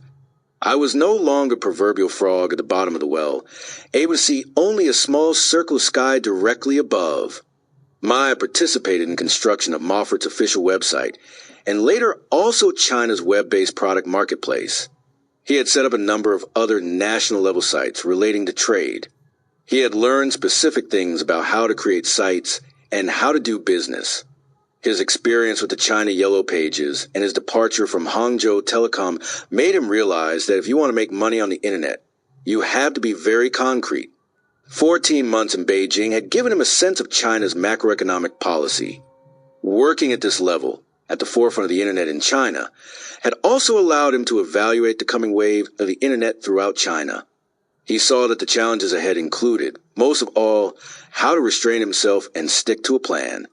Jack Ma had been through sufficient ups and downs to look further ahead and see where the next wave would be coming from, how to ride it, how to see the direction of the internet's greatest potential and hold on long enough to realize it. By the end of 1998, Ma's thinking about B2B models had matured. His research indicated that the volume of such enterprises on the internet would be far greater than the volume between businesses and consumers. The past 5 years of experience had familiarized him with international trade markets, Chinese domestic producers, and import and export companies, and he saw that the greatest need for e-commerce services and support lay among the 30 million or so small and medium-sized enterprises in China. Ma has said that he believes strategic business decisions rely 60% on instinct and 40% on statistical analysis and rational evaluation of facts. What do I want to do? Is often a more important consideration to businessmen than what can I do? In selecting the business of servicing small and medium-sized enterprises, Ma told his team, I have heard of those who get rich by raising lots of shrimps. I've never heard of those who get rich by catching whales. In the world economy today, he continued, large corporations are whales. They rely on the smaller fry for their livelihood. Smaller shrimp rely currently on eating the leftovers of the whales, and they also depend on one another. In an internet-based world, though, we are entering a new business model where small enterprises can via the internet be independent. A greater diversity of products will be more available to a broader range of customers. Humans are going to be organizing themselves in wholly new ways. The revolutionary nature of the internet lies in this structural change. Chapter 3. 2 Small Enlightenments. Successful entrepreneurs tend to be great students, for they excel at observing and listening. As a result, they are able to mold extraordinary accomplishments out of what others take to be impossible situations. Jack Ma was able to grab on the lessons of 2 small satirists and follow them successfully through a kind of baptism of fire. Sato risks are, as Webster's defines, sudden enlightenments leading to a state of consciousness attained by intuitive illumination. The failures of Ma's early period had put him under great pressure. From the Highball Translation House to the China Yellow Pages to the Ministry of Foreign Economic Relations and Trade, Ma had been buffeted. Rather than be blinded and confused by it, however, he found that the adversity made him more focused, resilient, and determined. Like so many others in China, he became one of the floating population of unemployed. Unlike others, he had no doubt about his future prospects, since he and his team were already incubating a huge dream. The first of the 2 satirists that contributed to the dream came before Ma left Beijing, on the day he and his team scaled the Great Wall. In places, the wall has been defaced by graffiti, names and dates carved into the stone. Ma felt that carving one's name into an ancient cultural monument was a despicable practice, but at the same time it made him wonder why people felt they had to do it. The Satori came in recognizing that graffiti on the wall was an embryonic form of bulletin board systems, or BBS. On the internet, people somehow needed to say, "I'm here too." Capitalizing on this would lead to a broad-based membership for his new business. Relying on a natural human instinct, the energies of the site would come from the people themselves. At an early stage, Ma understood the compounding network effect of interactions among different kinds of people on an internet site. The second Satori came in February 1999, when Ma attended an e-commerce conference held in Singapore. He had made something of a name for himself in internet circles while at Moffat, and so he was favored with an invitation to speak at this event. Favored is the appropriate word here, although this was a so-called Asian conference. Held in Singapore, in fact, more than 80% of attendees were Europeans and Americans. In 1999, e-commerce had hardly begun in Asia, yet organizers were sparing no expense in bringing together a group of Westerners who got up on stage to talk with conviction about something the Westerners knew little about. Naturally, these Westerners drew on their experience with Western e-commerce, eBay, Amazon, while Jack Ma sat in the audience, quietly listening and thinking. When it came to his turn to speak, he started out in fluent English by declaring, "Asian e-commerce is moving in the wrong direction. Asia is Asia. America is America. All e-commerce in the world today follows the American model, but Asia will require its own unique model." Ma generally spoke after deep and prolonged thinking. He has said in the past, "I am absolutely not an impetuous man. I often spend a long time by myself just thinking." This time, however, his crazy talk surprised even himself. Behind a rush of words, however, were fully prepared ideas, in the Chinese phrase. He had the bamboo fully grown in his heart before it sprang forth. Ma's conclusion was that the revolutionary significance of the internet is that it will enable small enterprises to operate independently. And Ma wanted to be a savior to China's countless small and medium-sized enterprises. What exactly did Jack Ma mean by a unique model for Asia? Although he spoke for an hour, this is something he did not reveal. Known for being canny, he generally raised questions at conferences but kept his own thinking to himself. This model was something that Ma intended to build into his new business, to create a model that China lacked, but that also could not be found in America. His profound understanding of the business difficulties confronting small enterprises in southern China led to this model. The insight began when he taught English to businessmen at night school and deepened after his exposure to international trade at Moffat. Thus, he approached the internet business from the perspective of need and sales, not the perspective of technology. One investor dismissed Ma by saying, "The internet is a high-tech field. People have a lot more faith in a Chinese student who has returned with a Western MBA than they do in a mere English teacher, a graduate of Hangzhou Normal University." Ma knew that he was in many respects far more fortunate than those who had studied abroad, but this sounded like mere hubris, so he kept it to himself. Once he had succeeded with Alibaba, Ma explained in speeches, "China business is done here, not over there." So those students who return have to spend a lot of time learning the current situation, whereas I was born and bred here and stayed here, and I was therefore able to see a business opportunity that they all missed. Unlike many others who engage in internet business in China, Ma did not grow up in elite circumstances. He did not graduate from prestigious college, as Ding Lei had done. He did not go abroad for an education, as Yang Jian had done. He stayed close to the grassroots level in China, and it was for this reason that his e-commerce business model was so different. He decided not to focus on the 15% of business that was large corporations, but rather the 85% that was small and medium-sized enterprises. "I'm going for the small fry," he said. He boiled it down to a very simple equation. Large enterprises have their own channels of information and tremendous advertising budgets, while small enterprises have none. Small enterprises are most in need of the internet, and where there is a need, there is a market. If you divide enterprises into rich people and poor people, the internet is a realm for poor people, Ma once explained. The price for a web page is basically the same. I want to enable poor people to use this tool to rise in a kind of revolution. Ma knew that he could profit by helping the needy rise. Jack Ma's homeland province of Zhejiang is one of the hot spots in China for private enterprise. One of the most acute analyses has been done by the journalist Wu Xiaobo, who spent years researching Wenzhou trading networks. Thousands of small enterprises contend for business in the region. Through exposure to the most basic levels of market making, Jack Ma was familiar with the difficulties these enterprises faced. For example, take Walmart. Walmart can force a supplier to accept a low price because it is making orders in the tens of millions. A supplier has no way out but to accept. The next year, though, Walmart has an auction among suppliers for the same product and somebody else gets the order.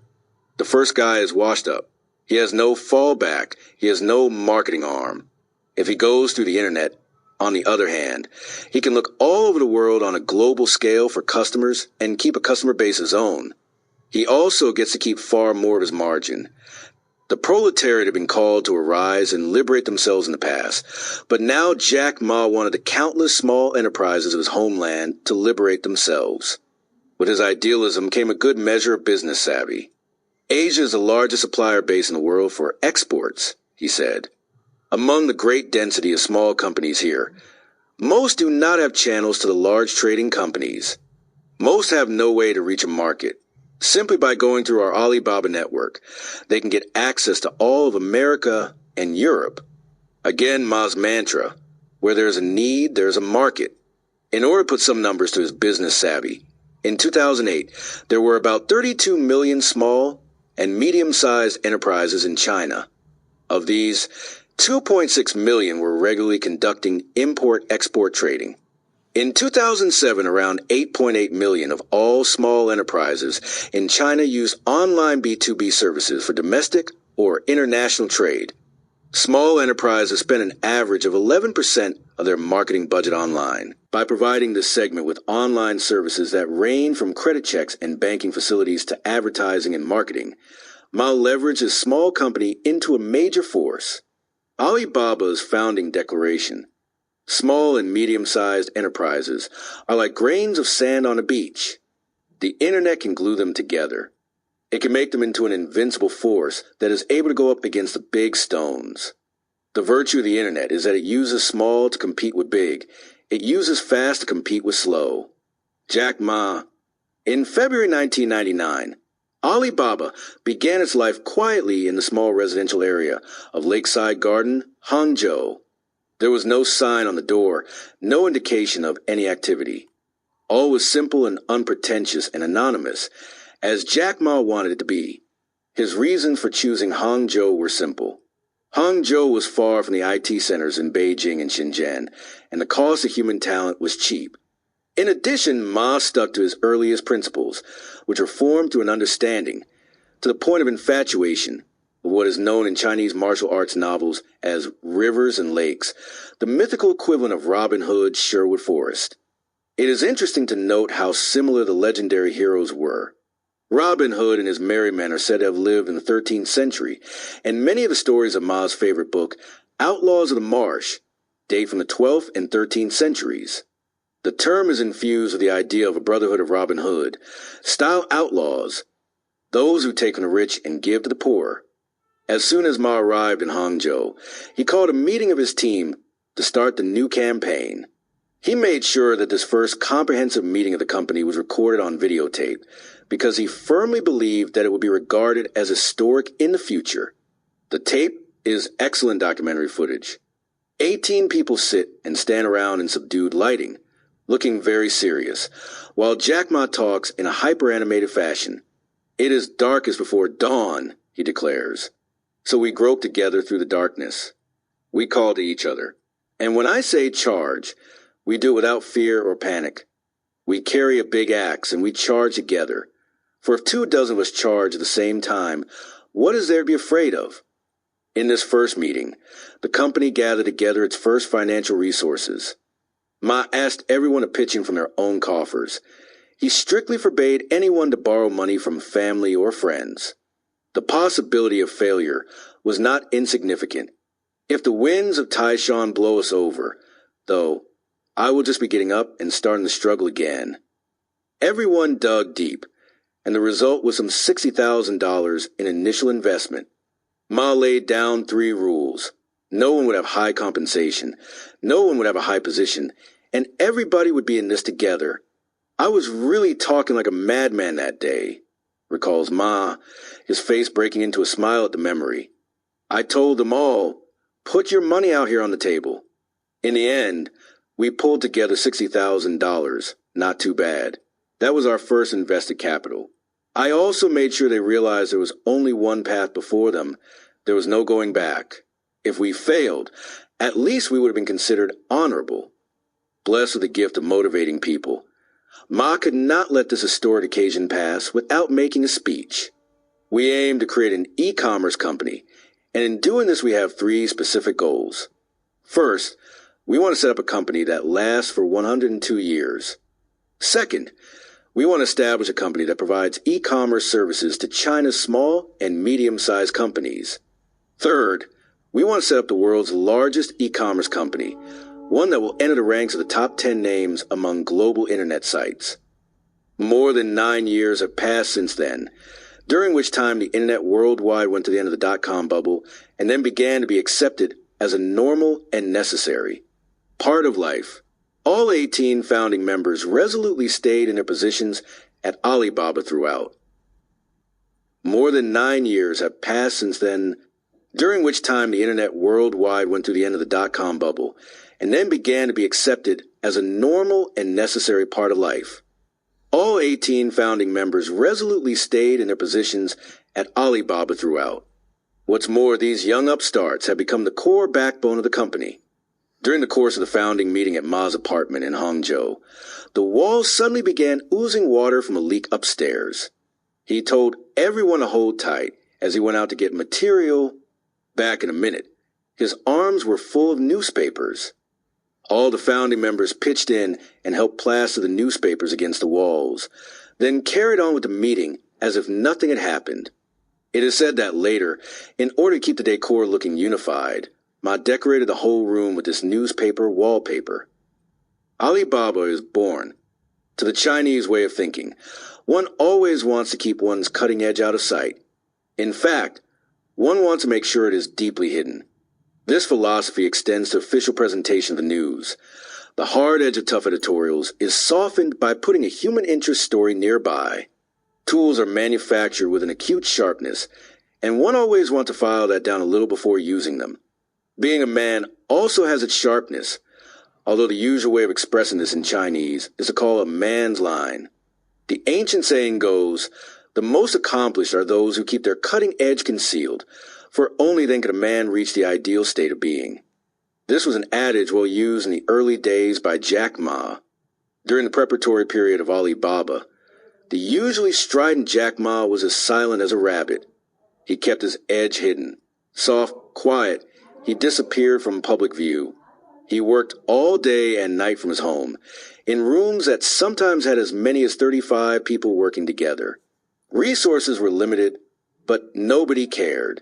Ma continued motivating his team. When you hear the sound of the starting gun, he would tell them, you don't have time to look around and see how your opponent is doing. You just have to run like hell. Then he would warn them, your greatest enemy is yourself. Your greatest opponent is time. And your greatest failure is to give up. The group worked hard, often 16 to 18 hours a day, designing and programming web pages 24/7. Neighbors probably thought the hours of these young people somewhat strange, but they waited and watched to see what the result might be. In March 1999, the Alibaba website was officially released. When the naming is right, as the Chinese saying goes, words flow properly. First, one must get the title right. Authors and journalists alike know that is half the battle, and Jack Ma showed considerable foresight in naming his company Alibaba. He knew that the company would eventually be international, and that it should have a name that was resonant in all languages and could be understood over the world. He thought for a long time about this name, testing it in various venues. For example, while eating dinner in the United States, he asked the waiter if he had heard of Alibaba. Sure, and the secret code for opening up the treasure trove is Open Sesame. People all over the world seem to know the name and the story. He decided that the company had to be called Alibaba. Unfortunately, the The domain name had already been registered in Canada. Despite the paucity of funds, Ma spent $10,000 to buy back the domain name. Few could understand his extravagance at the time, and attributed it to a lifelong sense of idealism. Ma's action was far better done then, however, than later. In April 2004, Google spent over $1 million to buy the domain name CN and Google CN. This was the highest price ever paid at that time for a CN domain name transaction. The two domain names had been snatched early on by the Beijing National Network Company. In order to get them, Google appealed to the China International Economics and Trade Arbitration Commission, but the suit was rejected. Google then decided to spend the money and purchase the names. The incident was highly effective in raising investors' awareness of the importance of domain. Being coy, attracting the media with silence. Jack Ma is known as an outstanding businessman, but few recognize that he is also highly adept at working the media. He is familiar with how the system works. Conservative when it comes to promotion strategies, he does in fact have a highly developed sense of smell when it comes to news. Alibaba's uncommon reticence was very effective in spurring the media to great curiosity. In May 1999, a Hangzhou publication put out an article called Alibaba Refuses Visitors while wanting to be a global trade marketplace. This coy attitude only whetted the appetite of the press. Soon overseas media began to show interest as well. The first to come to Hangzhou was the magazine Business Week. Shortly after that, the South China Morning Post came calling. The journalist from Business Week finally found Alibaba's offices in a small lakeside residential district. When he walked in, he was reportedly shocked into silence.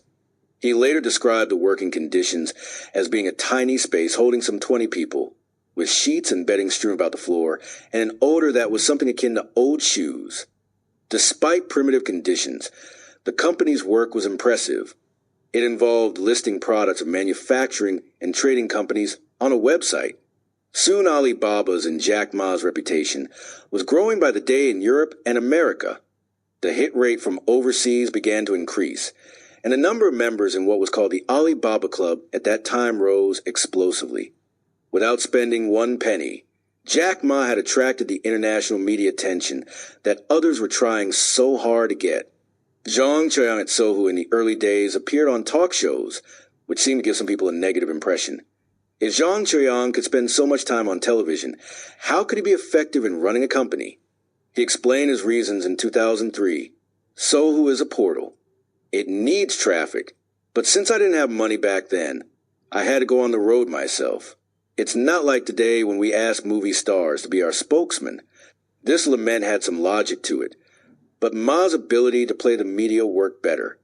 He attributed it to his early years in setting up the China Yellow Pages, and then the time he spent fraternizing with media and journalists in Beijing. Financing. Competition is like mobile warfare. Winning and losing are determined by the speed of your reactions both to the future market and to the need for capital. Jack Welch, former CEO, General Electric. No matter how attracted to the media the proselytizer Jack Ma might have become, venture capitalists still knew that Alibaba had not in fact made any money. They knew, moreover, that it sorely lacked funds. Dot-com companies were famously good at burning money, and Alibaba was no exception. Large operating expenses ate up capital, making it hard for Ma to catch his breath. Fortunately, his global speaking appearances served two purposes. They drew in customers, and they drew in venture capital. In opening up the virgin territory of e-commerce, the fact that one needed both a market and also capital was brutally apparent. Only by occupying a market and also having sufficient funding could Ma and Alibaba hope to succeed. By the end of 1999, money had become the company's greatest problem. Since the scalable effect of the internet is greater than any other economic form, its thirst for capital is also greatest. By July 1999, Alibaba's strained circumstances were already forcing Ma to borrow by deducting money from employee salaries. Strangely enough, the Russian AK-47 assault rifle inadvertently came to Alibaba's rescue. The AK-47s in question appeared on Alibaba's website, apparently unbeknownst to the company. Someone had put in an offer to sell them on the site, which attracted the attention of Business Week. This news was a great shock to Jack Ma. His staff searched the website but could find no mention of the item as Ma remembers. It really was hardly possible. I knew that the most important issue on the internet was credibility and trust. So from the beginning, I established the rule that every bit of information put on our website had to be monitored and approved by a staff member. We have followed that rule from the time we had free membership all the way down to today. Because of that, I believe this kind of information could not have appeared on Alibaba. For the news to appear in Business Week scared me. However, since that is a publication that is not careless about what it says, the story affected Alibaba negatively to a minute degree, but also brought with considerable international attention. Trotting along with the media attention came the attention of foreign investors. No begging. Soon Ma was faced with an army of venture capitalists. Although in need of funding, he claims he was not seduced by their money. Most of them were domestic companies or individuals, wanting terms that he considered extortionist. Others did not bring enough lateral resources to the table. A well-known journalist for Kaijing magazine, Zheng Zhuosher, notes the following story in his record of a meeting with Alibaba's former deputy CFO, Peng Lei. Ma received a phone call while he was at his house at Lakeside Garden one day in July 1999. He looked over the people in the company who were there at the time and then said to Peng Lei, "Would you come out with me for a while?" Peng Lei went down with him, only to learn that they would be attending a meeting with a potential investor. She had not prepared and had brought along nothing but a notepad, no statistics, no documentation. Jack, for his part, had brought nothing at all. Peng Lei does not remember the name of the venture capitalist by now. All she remembers is that they met with the manager of the Shanghai office of an international investment firm. 3 people had come from Shanghai and were staying at the World Trade Hotel in Hangzhou. They had already visited Alibaba's offices at Lakeside, and they knew what Alibaba did. They had the power in their own hands to make a decision within the scope of a certain level of investment. This negotiation with Jack Ma was therefore quite concrete. If they came to an agreement, the money would be forthcoming. 5 people attended. Peng Lei and a man from the venture capital firm sat on the sofa. Ma sat on a bed, but as usual he soon got up and strode back and forth. One of the others sat on another bed. The first sat on a stool at the small writing table. After introductory formalities, the talk moved into specifics. The investor raised a figure and a specific ownership percentage. He reiterated that if Ma agreed, they could make the decision themselves. Ma did not seem happy with the share percentage, however. The dollar amount being discussed was in the range of $1 million. The negotiation stalled when Ma indicated that the money being offered was insufficient to justify the percentage of shares being requested. Ma recommended a short break and said that he and Peng Lei were going outside. The two left and walked out into the sunny street. After a long period of silence, Ma suddenly asked, "What do you think?" Peng Lei later confessed that she knew this question was rhetorical. In fact, Ma was not asking for my opinion. He had his own ideas. The question was just to soften the atmosphere of grim silence as we walked along. But at the same time, I knew that Alibaba had no money, since I was in charge of that aspect of the company. I really wanted him to give a little in the negotiation. So I said, "Ma Yun, there's no money in our account." He didn't make a sound. He walked a little farther and then said, "Okay, let's go back." Back in the room, Ma told the venture capitalist, "We feel that the total valuation of Alibaba is higher than you feel it is. The distance between us is too great. I'm afraid there is no way we can cooperate." And that concluded the negotiation. Peng Lei still remembers that one of the investors accompanied them down in the elevator. "You are making a big mistake," he told them. "You're passing up a great opportunity." Why was Alibaba so fastidious with regard to venture capital? Ma explains it by saying that he wanted Alibaba's first infusion of capital to bring with it more than just money. He needed non-financial elements, such as access to overseas resources, as much as he needed raw funds. Because of this, It is said that Jack Ma turned away 38 potential investors in the early years. Money continued to be scarce. The hard days were not altogether a bad thing, though, for Ma believes it helped in forming a kind of corporate culture, a consciousness of who we are, and a sense of values that kept the company intact as a team after Alibaba had become powerful. This cohesive corporate culture may increasingly be a nostalgic memory. As Morgan Stanley and others have noted in 2008, rapid expansion may lead to culture dilution. Angel funding from Goldman Sachs. The superheated atmosphere of the Chinese internet in 1999 attracted the attention of many international investment banks and venture capital companies. They invested serious amounts of money in the Chinese internet market. Goldman Sachs, Morgan Stanley, and SoftBank were three of the primary leads, buying into portals and also into e-commerce. Sina and Sohu were two main beneficiaries of this investment.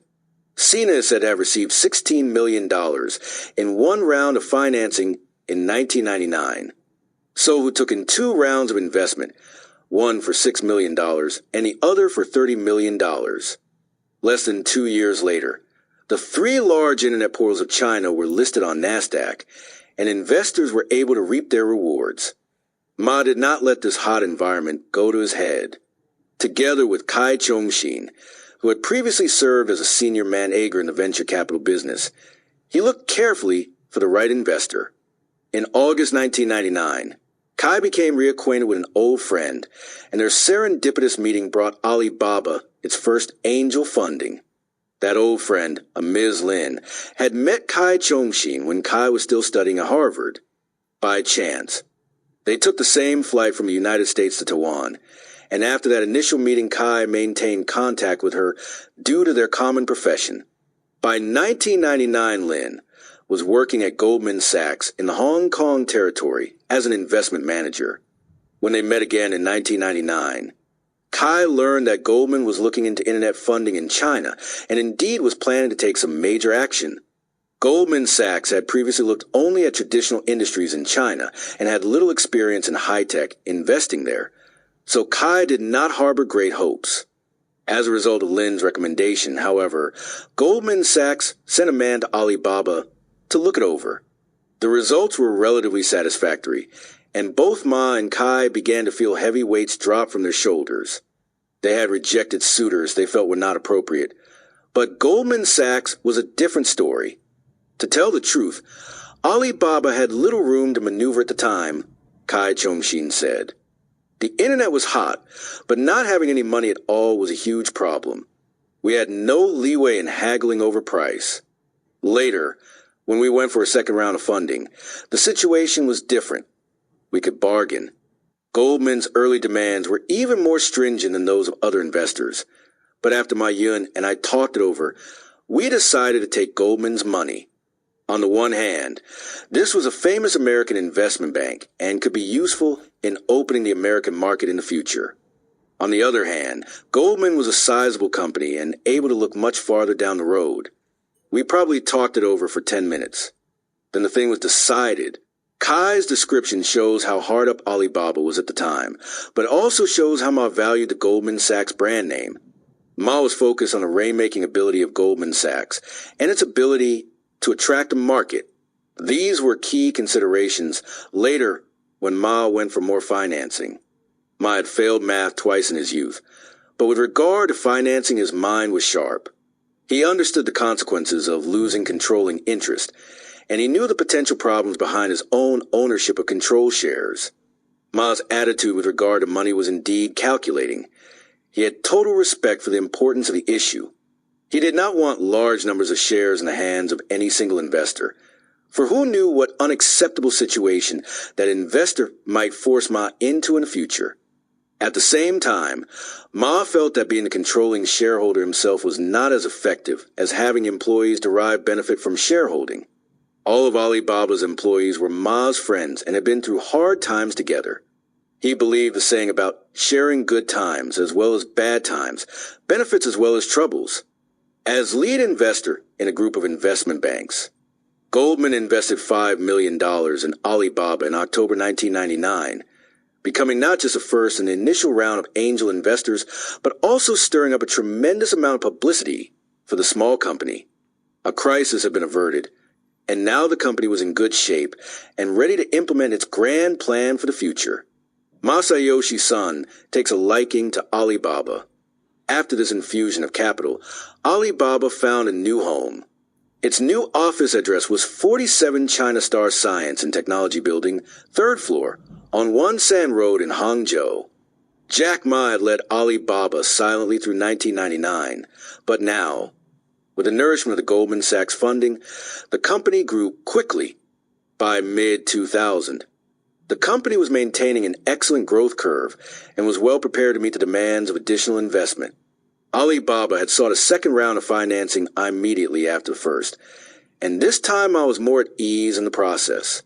The prospective investor was a legendary IT kingpin, Masayoshi Son. In the Asian investment world, Son's name is considered to be as famous as that of the NBA's Michael Jordan. Son and Ma are both short in stature, and both have an instinctive intelligence about business. Ma likes to do business with intelligent people. He says that you don't need to say much to be quickly understood. Masayoshi Son was the right kind of person. Masayoshi Son is a Korean cultural heritage, but was born and raised in Japan. It is said that his family originally came to Korea from China, and that his genealogy from generations past includes high officials in China's diplomatic service.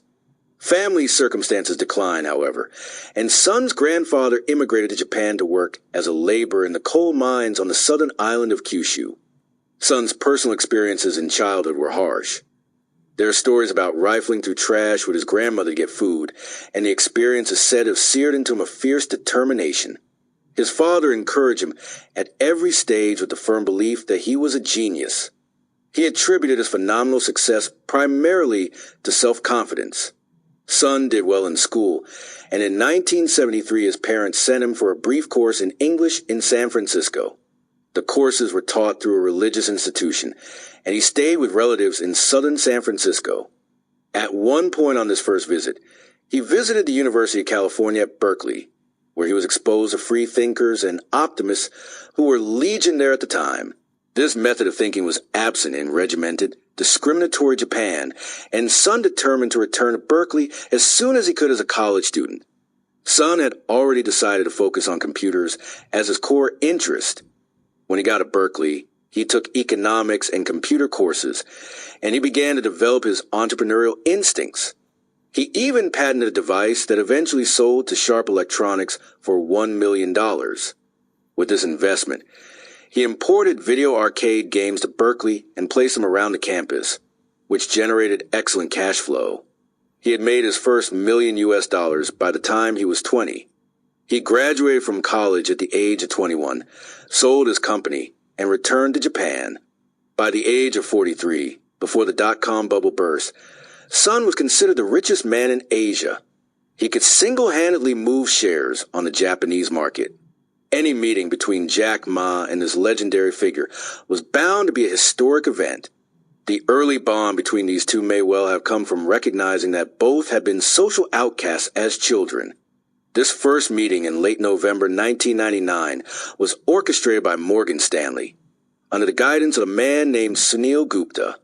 Gupta had called Ma in early autumn 1999 to ask him about Alibaba's general financial situation. 4 weeks later, Ma received an email from Gupta telling him that a person wants to have a confidential meeting with you, and I believe you'll be an extremely useful person for you to know. Goldman Sachs' first round of financing had just been completed on November 30th, 1999. So on the next day, Jack Ma, in high spirits and with a lofty degree of confidence, headed to this so-called confidential meeting with an unknown person. The meeting turned out to be quite different from what Ma expected. First, he had not expected to be meeting SoftBank's legendary founder Masayoshi Son. Second, he had not expected that the meeting would be open to many others, including such heavy hitters in China's internet world as Wang Zhidong, Zhang Deyang, and Ding Lei. Ma was a relatively small figure in such company. Since so many people had shown up to present investment opportunities to him, Masayoshi Son could only meet with each for 20 minutes. When Jack Ma's turn came, He stood up and spent a few minutes explaining his company, what it did, and what it planned to do. Sun was extremely smart, Ma later recalled. He understood everything after I'd said only a few words. He had a keen intuitive sense and a quick understanding. Moreover, his character was pretty similar to mine. We both said things like, "I want this, I want that." Ma spoke for a mere 6 minutes before being stopped by Sun, who indicated that he had a strong interest in investing.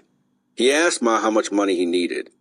Ma's response to this legendary investor was shocking. He told Sun he didn't need money. "If you don't need money, why did you come looking for me?" Sun asked. Ma responded somewhat like a petulant child. He'd not come looking but had been asked to come by others. The conversation seems comic now, but the truly funny thing was what came later. Although Ma had just received $5 million in investment, in those wild days of internet investing, $5 million was nothing. Ma now says he really did feel that he was not in need of money. Nobody knows if he was just saying this to draw attention to his uniqueness among all the hungry others, or if he really meant it. One thing is certain, Jack Ma knew how to handle investors. He believed that all investors were basically the same. If you make money, they try to give you more. If you don't make money and have to go begging for it, they turn and run. A chase investor can run like a rabbit. Now, Ma's avowed lack of any need for money stimulated Sun's interest. Just before leaving, he invited Jack to come to Japan for detailed discussions. 20 days after this first meeting, Jack Ma visited Masayoshi Sun in Tokyo along with his finance director, Kai Chong-shin. The first thing out of Sun's mouth was, "We want to invest in you, and we want to hold 30% of shares." The machine gun style did not faze Ma at all, nor did the lightning-fast decisions. Ma considered this offer a $30 million investment in return for 30% of shares for 5 or 6 minutes before beginning to nod. Kai Chong-shin held a different view, however, and said no. This was later to become a rather famous no in internet circles. Kai described the scene as follows. First, you have to have courage to say no to Masayoshi-san. He is the kind of person who doesn't take no for an answer. In the internet world at the time, his investment in Yahoo Japan was already famous. It was talked about so much it was, as they say, putting calluses on people's ears. I said no to him 3 times, probably because our funding was relatively adequate at the time. The first time was when he named a price. I said no immediately without even thinking about it. Moreover, I said it quite firmly. I told him that we could reject the offer without going to the board of directors. We simply could not accept it. A large calculator sat in front of Masayoshi-san. After this first refusal, he calculated for a minute on this machine and then announced another price. Kai said that he, Jack Ma, and Alibaba could not accept this price either for the number of shares. So Sun again addressed his calculator. After a moment, he came up with another price, which was also refused. Finally, Sun's terms came within a range that both Ma and Kai Chong-shin could accept. The 2 sides came to an agreement. The sum of financing would remain at $30 million with share percentages that were acceptable to both sides. In details that were later divulged by Kai Chong-shin, we learned that the negotiation was tough. And yet when Ma came back to China, he began to have second thoughts. Never greedy, he now felt that the money was not too little but rather too much. Ma called Sun's assistant and told him, "We only want as much money as we need, and that is $20 million. Too much money is a bad thing." Sun's assistant could hardly believe this desire to turn away money. Nobody had ever told Sun that he was investing too much. Ma sent Sun an email to clarify the situation. "I hope to join hands with Mr. Masayoshi-san and enter the internet together. If our cooperation was not meant to be, then we should still be good friends." 5 minutes later, Jack Ma received a response from Sun. "Thank you for giving me a business opportunity. We will definitely help to put Alibaba's name out in the world, help it become an internet site on the level of Yahoo." Sun agreed to Ma's suggestion, a SoftBank investment of $20 million, with Alibaba's management team still holding a controlling number of shares. Kai Chongxin later noted that foregoing a large percentage of shares was the biggest concession Sun had ever made in his whole history of investing. Why not take money that was offered to him? Ma said, looking back, "Yes, I was gambling, but I only gamble on things over which I control. Our team was still less than 60 people. I had at most $20 million to spend, but I could have done it with $2 million. More than $20 million was superfluous. It lost its value. It would be detrimental to the enterprise. So I had to go back on my word and refuse it." Outstanding entrepreneurs appear to make investment decisions in the millions without batting an eye, while at the same time, they save every penny they can. Only if one has respect for the value of money can any investment achieve its highest value. Many ask if the strange story is really true. Jack Ma has publicly stated as much on a CCTV program. He added, "No matter what you are doing, material gain should not be your main motivation. When all a person is thinking about is money, all he has in his mind are RMB, HK dollars, US dollars. It involuntarily comes out in his speech. Then nobody is willing to cooperate with him. People hear it, and they shun the person." Ma felt that he and Masayoshi Son were similar kinds of people. Son hides his intelligence under seeming ignorance. He has an impassive face. He speaks garbled English, but there is not one superfluous word in what he says. He is like a kind of martial arts master. In those 6 minutes in which we initially met, we understood what kind of person the other was. First, we are people who are fast at making decisions. Second, we are men who want to accomplish major things. Third, we want to realize our own way of thinking. He later added, "I believe that investors like me, and Masayoshi Son likes me, simply because I tell them quite honestly what I'm going to accomplish and how much money it is going to make." Son saw my spirit. There are many people in the world who have a lot of money, but there aren't many who can make something out of Alibaba. I think that this is where our self-confidence comes from. If investors don't give us money, we can get it elsewhere. I only go to those who are willing and happy to participate. There are many investors in the world, but there is only one Jack Ma. That's the way it is. Injecting an additional $20 million into the company at that time was not necessarily the wisest course of action. Alibaba had just received an infusion from the Goldman Sachs team, and its reputation was soon to increase mightily as a result. Waiting a little for another round of financing would have allowed the company to value itself more highly and would have allowed it to relinquish fewer shares. Nonetheless, as events later proved, the timing could not have been better. In April 2000, the Nasdaq began a prolonged 2-year decline. After April, no China internet company could find any funding at all. On the other hand, Alibaba and Jack Ma had plenty of grass to eat through this lean period and never had to worry about a roof over their heads. The largest private offering in the history of China's internet. By 2004, Alibaba was considered to be the world's largest B2B e-commerce website. On February 17th, 2004, Alibaba announced in Beijing that it would be raising the large sum of $82 million in strategic investment. This was the largest private offering up to that time in the history of China's internet. The investors included SoftBank, Fidelity Fund Investment Group, Granite Global Ventures, and the venture capital firm TDF. SoftBank, Fidelity, and TDF had already invested in Alibaba over the past 4 years. GGV, headquartered in Silicon Valley, was a newcomer. SoftBank led this private offering, after which it continued to be the second largest shareholder of Alibaba. Alibaba's largest block of shareholders continued to be the management team of the company and employees. At the time of the investment, Sun declared, "We are delighted to have drawn investors in to help Alibaba consolidate its position in this field. The investment is in line with SoftBank's strategic policy of finding companies that can occupy leading positions in their markets."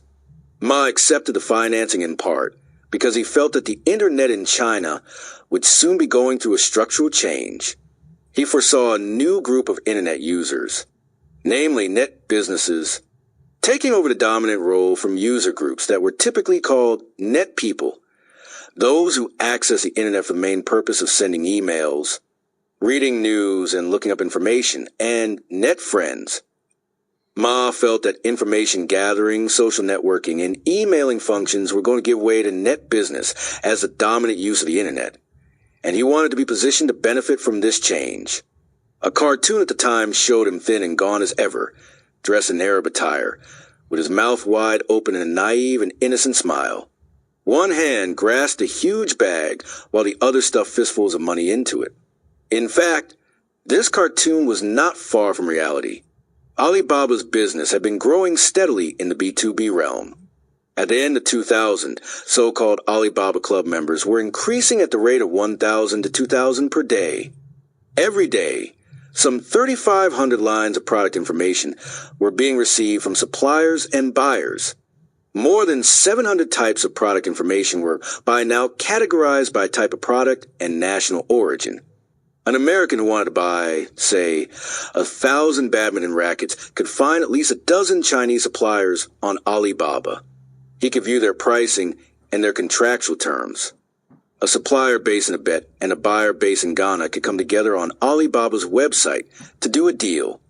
By December 27, 2001, the number of members in Alibaba's China Supplier Club had topped 1 million. Making Alibaba the largest B2B website in the world in terms of membership. The company showed a profit for the first time that same month. This was a critical moment for Jack Ma, for he began to lend credence to his idea that B2B e-commerce could indeed be profitable. A tremendous wave of imitators and competitors soon sprang up in China. Some used direct copies of the Alibaba website, down to the line about getting in touch with Alibaba. The competitor had forgotten to delete or change the name and contact information. The imitators became the source of much merriment, as well as distress in the company. Jack Ma had struggled 6 years for this day. His abiding mantras had included the maxim about being able to bend like bamboo. If you are too rigid, you are easily broken. Those who know how to bend cannot be defeated. Knowing when to bend and when to fight was a question. Despite competitors, things began to get easier after this break-even turning point in 2001. Ma began to go on global campaigns, visiting dozens of countries, proselytizing for e-commerce. He also began to put together ideas for what was now an expanded vision of the role of Alibaba. When businessmen open up their computers today, they see Windows. Everything is Windows. In the future, what we hope you will see is a full-service window of Alibaba. Alibaba will become synonymous with trade. TrustPass. The company now undertook an initiative called TrustPass in order to facilitate its expanded vision. A way for businesses to rank the trustworthiness of partners. The TrustPass service authenticates and verifies documentation on an enterprise. It requires registration and various types of vetting. This service was marked by a little symbol that first appeared on the Alibaba website in March 2002. The TrustPass certificate was an important step in publicizing the value-added services provided by Alibaba. By 2003, Alibaba was putting out trade software for small and medium-sized enterprises as well, specifically for use in commerce. Both TrustPass and the software called TradePass greatly enhanced the likelihood of successfully completing an online business deal. Most features of the system were aimed at internal trade within China. They used third-party corroboration to give objective evaluations of members. They tallied up the actual record of transactions accomplished on the Alibaba system, helping members understand the business volume and reliability of any given supplier.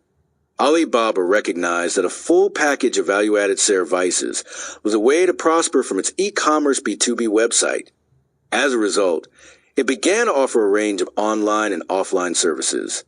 Online services included third-party verification and authentication, provision of the TrustPass certificate, browsing functions that offered information on hundreds of thousands of buyers, and promotion services for suppliers. Finally, one key benefit in the process was the ability to use Alibaba's unique payment system, known as Alipay. Launched in October 2003, Alipay provided a secure payment platform for both parties in any transaction. Offline services included all kinds of things that might help an enterprise deal with the outside world, particularly an enterprise that was not familiar with international trade. These included training sessions, purchasing negotiations, meetings, and conferences at trade shows, and all manner consulting and professional services. As part of an initiative to provide value-added services that would turn the internet into a trade tool, Alibaba began heavily promoting the TradePass software. TradePass was developed as a custom tool to increase the ease of doing business, and it was constantly upgraded to make it more user-friendly and to accommodate suggestions made by businessmen. It combined trade services with online English translation and consolidated customer management software that allowed businesses to keep track of information on their clients. On June 6, 2006, the software was selected as one of China's top 10 software programs, due primarily to its usefulness to small and medium-sized enterprises inside China. In presenting the award for TradePass, the organizers of the event noted, "TradePass has provided us with a bridge for communicating in all spheres, including government, trade, and business. This award is a result of the hard work of those who developed the software. We hope it will encourage others in the software industry in China to put their efforts into developing the growth of China-made software." The very fact of the award made it clear that China-made software was receiving strong support from the government and was uniquely suited to China's needs in the official view. Alibaba appears to be well positioned to grow in this direction. International TrustPass membership was launched to serve exporters outside China in August 2001. China TrustPass membership was launched to serve small and medium-sized enterprises engaging in domestic trade inside China in March 2002. Both soon generated a new wave of activity on Alibaba. Among its benefits to those wanting to do e-commerce, TrustPass gave buyers a place in which to find sellers. TrustPass members could post photographs of products and information on products, ensuring visibility in Alibaba's vast marketplace. TrustPass members could receive preferential information about buyers' inquiries, could contact customers for free via the service, and could use customer management tools. TrustPass provided authentication of customer information. This allowed buyers to purchase with greater security. Members of TrustPass were able to make use of the Alipay online payment system, which served as a kind of escrow account or guarantor for financial exchanges. A new age of e-commerce, net business. Jack Ma has long believed the internet is transitioning from being an information gathering and social networking tool to becoming first and foremost a venue for online business. Concurrent with this development has been the growth of a new group of internet users. In order to service this group, Ma proposed back in 2000 that Alibaba create a subset of members with special privileges to be called China suppliers. The term was first presented in such a quiet and unassuming way that many later mix it up with the TrustPass program. The term China suppliers refers to a specific project initiated by Ma, namely, the Gold Supplier membership launched to serve China exporters in October 2000. At the same time, the term indicates something broader, something that could be called a general movement in China's internet usage. Since the concept started in Alibaba's early years, the ever-cautious Ma was careful not to publicize it. His strategy, as in the old days of guerrilla warfare, was to stealthily enter the village without any gunfire. China suppliers were, in a sense, both customers and the foundation of the so-called Alibaba ecosystem. Ma realized that an entire system had to be created to help those who most needed the internet. He called this an ecosystem because it was the soil and sustenance for small and medium-sized enterprises that would allow them to grow into being global suppliers. In recent years, China has become the world's production center. The country has indisputably become the leading supplier of products to the world. The Alibaba system has both enhanced this growth and been a beneficiary of it. Part of this is due to its geographic location in Zhejiang province. Within China, the most vibrant part of the private economy, as represented especially by small and medium-sized enterprises, has centered around the southern provinces, most particularly Zhejiang and Jiangsu. As more multinationals source their goods from China, Made in China has become a kind of global event. And yet for smaller producers in Zhejiang and elsewhere in China, reaching foreign buyers remains problematic. Information does not communicate well across the language barrier. Small companies lack the resources to attend the trade fairs in Canton or elsewhere. From the beginning, Ma's China Suppliers Program hoped to resolve information flow problems and procedures, and thus give small firms more opportunities to reach a marketplace. The content of the China Suppliers Program specifically included helping suppliers display their products and company information on the internet. It included first still images and later video display, creating a unified search channel for customers to find Alibaba suppliers, and providing suppliers with advice and guidance on basic rules and etiquette in dealing with foreign buyers. There are now more than 22,000 China suppliers on the Alibaba site. The fee for being a member of the China Suppliers Club is between $5,120 and $15,400. The numbers bring in revenue. 20,000 suppliers at $5,120 is equal to over $100 million. At the maximum fee, the figure is 3 times higher. This has vindicated Jack Ma's belief not only that the internet is a viable tool for business, but also that focusing on the small suppliers that make up 85% of business is a profitable business model. It has furthermore reinforced his belief that the internet in general is moving into a new era. As mentioned earlier, the use of internet has changed over the years in China, with the predominant users of the internet being classified first as net people, then net friends, and finally now net business. During the net people and net friends phases, profits were made mainly by ISPs. People who access the internet were basically playing the role of consumers, and the profits of internet companies came from advertising and short messaging. Until 2000, for the internet was still a passive tool with regard to doing business. That has all changed, and now the internet in China has increasingly been used as an active tool for business. A new business model has arisen that in China is known as net business, using the tool of internet-based e-commerce to conduct commercial activities. Net business also includes a new group of internet users who are using business applications on the internet. Ma believes that as this concept becomes more familiar, it will gradually replace the older concepts of net people and net friends in China. Using business applications on the internet will become an indispensable part of business. In China, as elsewhere, this is generally known as cloud access to software. You reach up and use an application on a cloud when you need it. When you don't need it, it stays on the cloud. As e-commerce and business tools on the internet become widespread, it will lead the entire internet into a new net business age. The precondition for all of this to happen is a fertile ecosystem on the internet that allows for widespread commercial use. In China, such an ecosystem has benefited in recent years from several developments, including government policies and regulations. The law on electronic signatures has been one among many new rules that enhance trustworthiness and safety. Other developments include expanded internet resources that allow for a wide range of applications on the internet, and finally, the sheer number of people using the internet. The number of users in China broke through 90 million in the year 2004, which represented some 7% of China's overall population at the time, and the figure went over 230 million in 2008. The internet has come to concern attention of a large percentage of the Chinese population, who are beginning to use it on a daily basis.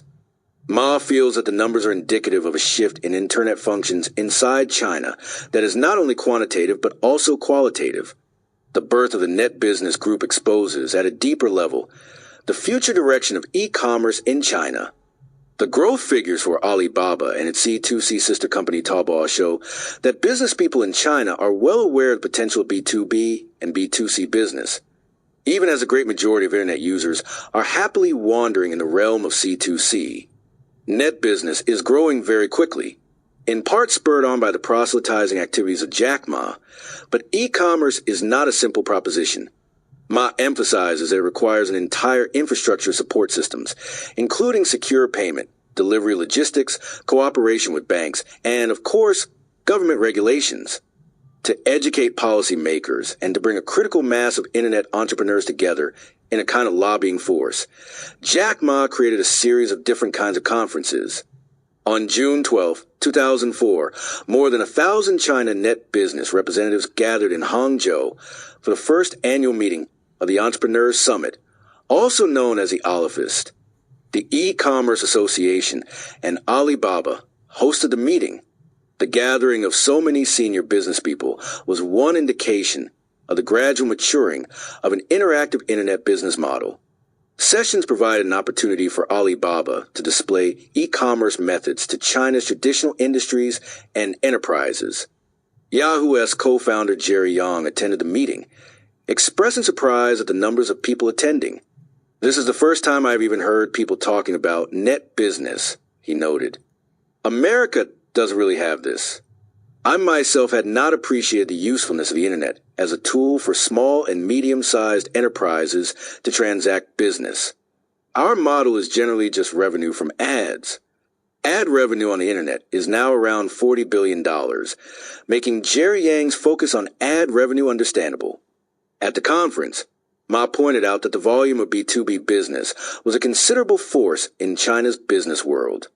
4/5 of China's companies are small and medium-sized enterprises, which in turn produce more than 4/5 of the volume of China's business.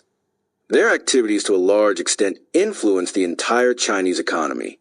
Ma went on to say that e-commerce functions on Alibaba are designed with small and medium-sized enterprises in mind. The benefits are apparent. They reduce the number and cost of middleman links, and they prevent small companies from being squeezed and exploited by large ones. Since large buyers purchase in quantity, and since small sellers lack their own sales channels, small companies are generally forced to sell at low prices to the giants. B2B e-commerce websites such as Alibaba are now allowing small companies to resolve such problems. In such places as Wenzhou and Zhejiang and Ningpo and Jiangsu, sales transacted on the internet already constitute a large percentage of total business. Since 2004, foreign giants have been taking note of this phenomenon, including eBay, Amazon, and other international internet companies, as well as international investment firms. Walmart attended the conference, as did Ingersoll Rand, Lenovo, and Mitsubishi Heavy Industries. Other traditional industries were there. Japan's Itochu, Korea's LG Electronics, Korea's Samsung, Sears from the United States, NEC from Japan, and General Motors. A number of these initiated steps to go through Alibaba in purchasing Chinese products. Grassroots level producers in China were the star of the show, as media began to pay attention to this vital part not just of China's economy, but of the global economy. As a result, the conference was also significant at the more profound level of social and cultural exchange. The vice president of Alibaba, Jean Jianhang, noted, "This gives business back to businessmen. It returns the control of business to those who are actually producing the products." Hangzhou's role. How big is the internet? And how big is e-commerce on the internet? According to estimates of China's E-Commerce Association, Alibaba, and others, China's e-commerce market will likely exceed $100 billion by the year 2010. Recognizing the groundswell in this business, far more international representatives attended a third Alifist held in Hangzhou in 2006.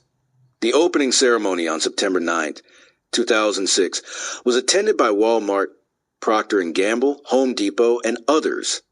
They also included Niu Genxing, chairman of the board of China's Mengniu Group. Niu Genxing's appearance on the scene was significant, since he is one of the leading businessmen in China. He is now also on the board of the publicly listed company Alibaba.com, which makes it perhaps interesting for the Western investor to know a little about him. Niu is from Inner Mongolia, where he grew up in poverty, but he went on to found the largest milk products company in China. Legend has it that Niu's father died when he was young, and he was sold into the city by relatives in the countryside for a price that is said to have been around $10 at the time.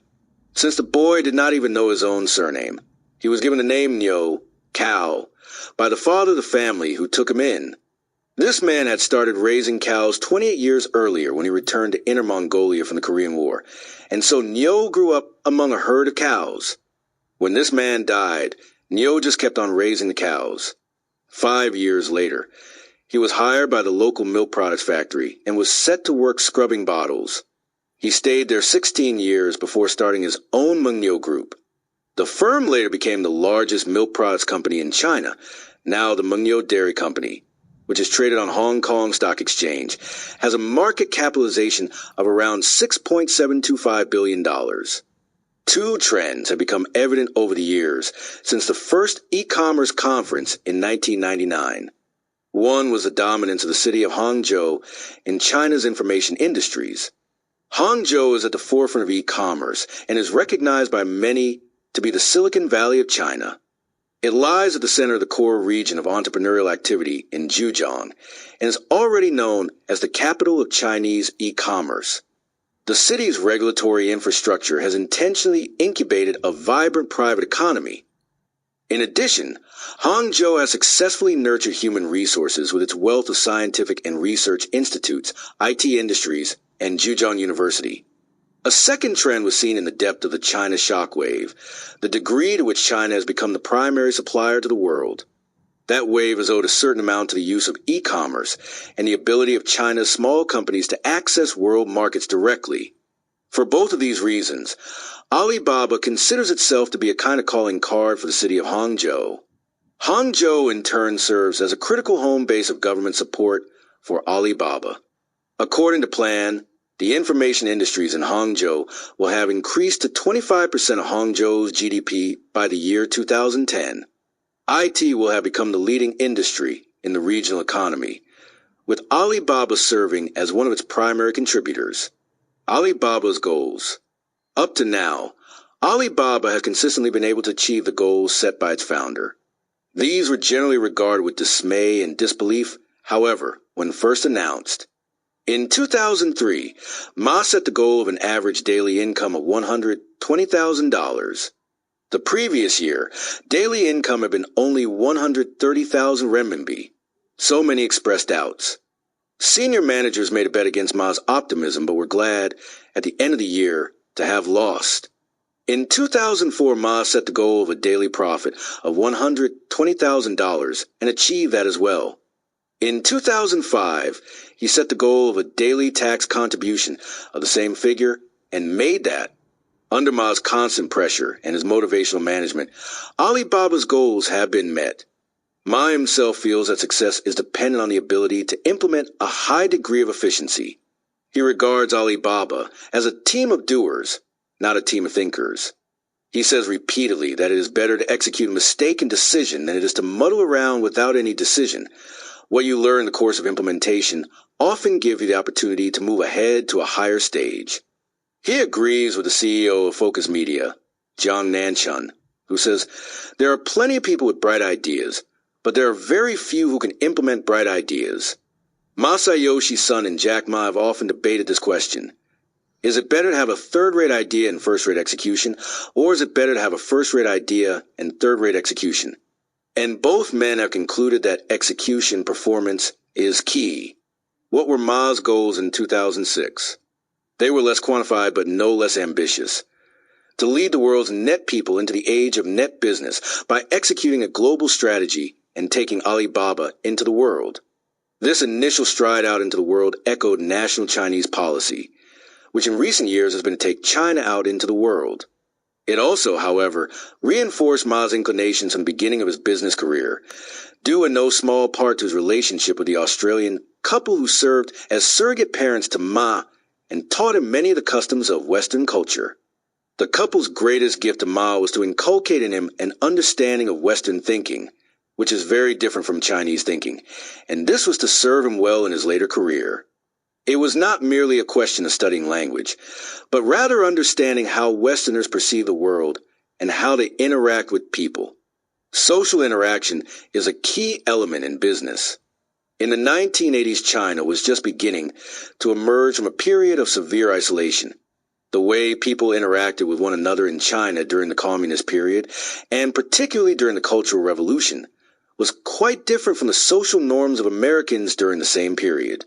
Ma was fortunate to be coached in Western cultural practices while still accessing the local systems of his Chinese life. Hangzhou was on the periphery of opening up to the West as China began its extraordinary emergence from isolation. This meant that government control over private enterprise in Hangzhou was considerably more lax than it was in urban centers along the coast. In the Zhejiang and Jiangsu regions, state-owned enterprises were not the critical employers that they were, for example, in Shanghai. Zhejiang and Jiangsu were allowed to grow spontaneously, and their rate of growth outstripped that of the rest of China. Jack Ma's exposure to a Western mindset, through acquaintance with the Australian couple based in Hangzhou, happily coincided with fertile conditions for business. Unlike many Chinese students who headed overseas to study, Jack Ma was able to absorb the lessons at home. When students who had gone overseas began to return, they found a China that was radically changed. It had moved around them while they were gone, and they had to readapt to new conditions. Jack Ma was already immersed in the new conditions and ahead of his cohort when it came to dealing with the West. Western business had long been yearning to get into the mysterious Oriental market and had generally hired the returned Chinese students to help them. In their time abroad, they had undeniably absorbed Western lingo and cultural practices that helped them serve as bridges in cross-cultural business. Nonetheless, they often now lacked a thorough understanding of their homeland. Due to Ma's interaction with a foreign couple, he was equal to any competition, East or West, and this was to be a lifelong benefit to him in business. Because Ma remained at home, rooted in the soil of entrepreneurial southern China and connected to its local leaders, he was able to see opportunities that the returned students missed. When he decided to set up the Alibaba e-commerce website in 1999, he saw very clearly that the value chain of this opportunity had two sides to it: overseas buyers and Chinese suppliers. At the time, most business models focused only on the overseas buyers. Returned students focused on these in particular, since that is where their salaries came from. In contrast, Ma focused on suppliers in China for his revenue. At the beginning, I scarcely dared to tell people that we were a Chinese company, Ma says about those days, because Chinese companies were not highly regarded. Nobody believed that China could produce a good internet company. That's partly the reason I chose the name Alibaba. It was neither East nor West. At the time, the core IT technology and the subsequent enterprises were all in the West, as were all of the main funding sources. Ma recognized that, even as he remained a Chinese company, he had to use any opportunity to try to get the attention and support of foreigners. He recognized that his entire approach needed to be global. If Alibaba were merely Sino-centric, it would be a seller without a buyer. Moreover, Alibaba had to scale up to becoming global very quickly, or would lose its first-to-market advantage in this arena. Ma had no other choice but to make Alibaba a global website. As a result, he moved overseas, perhaps too abruptly, but the global impetus was a necessary precondition for later success. He lost a large amount of money, but in the process also built a substantial business base. In 1999, Ma chose Hong Kong to be the headquarters of the company. Hong Kong's strong international flavor was conducive to expansion abroad, but at the same time Hong Kong was also now part of China, having been returned to China on July 1st, 1997. In a ceremony at Hong Kong Harbor, the Prince of Wales read a speech on behalf of Queen Elizabeth, boarded the royal yacht, the Britannia, and then sailed off into the South China Sea. Ma had always felt strongly that Alibaba should be thoroughly Chinese, that in the end it would prove to the world that a Chinese company could be a premier multinational in the IT world. In order to attract global human talent, he set up a technology base in America and a branch in London, and then began the arduous process of finding global buyers by making himself into a kind of global sales machine. The astronaut. In 1999 and 2000, Ma traveled to some 20 countries, attending business forums, making speeches, and using his silver tongue to promote his B2B thinking and promote Alibaba. In 1 month, Ma might go to Europe 3 times. Within a week, he might visit 7 countries. He spoke on the BBC at MIT, at the Wharton School at Harvard. He spoke at the World Economic Forum and at the Asian Business Association. Waving his bony hands, he would shout to the audience, "The B2B model will ultimately change the way the globe's millions of business people do business. It will thereby change the lives of billions of people on this earth." The message echoed throughout empty halls at first, but gradually, as the internet itself changed, the audience of the message increased. "The first time I gave a speech in Germany," Ma recalls, was when Alibaba already had more than 40,000 members, but in a hall for 1,000 people, there were exactly 3 people sitting in the audience. The second time I went to Germany, the hall was full, and some people had flown over from England as well. Ma's efforts led to an explosive rise in club membership back in China, and revenues of Alibaba quickly rose. Such publications as Forbes and Fortune took note of Alibaba, and the company began to gain traction as a respectable enterprise. Some of this fame came about despite Ma's speech-making, because his style has of ten been self-avowedly slightly crazy. At Harvard, before giving a speech, he was asked by the host to introduce things about himself that had not been covered in the prepared handout. Stumped for a moment, Ma then responded with an anecdote. 10 years ago, I applied to come to Harvard. I applied 3 times and was rejected 3 times. You all didn't even look at my application. I believe you just turned me down. Students were so taken with his candor that 35 MBAs lined up after the speech to try to get a job with him. Other speeches received a less than friendly reception. Chinese companies were beginning to fear the results of entry into the World Trade Organization, while Western companies were actually becoming afraid of Chinese companies. Ma attended one conference called China is a Threat. This seemed ludicrous to those enterprises back home that were saying to themselves, when we enter the WTO, what are we going to do? Management of overseas firms is better than ours. They have more resources. How can we possibly beat them? The mutual fear, or perhaps lack of understanding, extended to Ma's reception at a BBC interview in London. Ma was asked to prepare for the interview by reading questions on the 5 subjects that would be covered. He had been told that the interview would be a video cast, not a direct broadcast, so he did not spend any time reviewing the questions. When the camera started rolling, he heard the host introduce him by saying, "This is BBC headquarters, broadcasting live to the world." The camera turned to him, and he was suddenly on the spot, in front of millions of people. Instead of the canned questions, however, he found that the interviewer asked him in 5 different ways whether he really felt he could be successful as a Chinese company and get rich. Ma later was to comment on this experience. At first, I was shocked into silence, but I kept a smile on my face.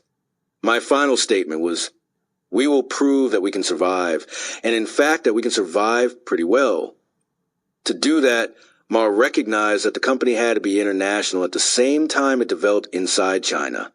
The slogan at Alibaba became, avoid the race inside China, go directly to the global circuit. Ma held on to the dream that one day e-commerce would be a reigning reality, saving costs and allowing global efficiencies in use of resources. At the same time, he believed that Alibaba would become a common asset to the world.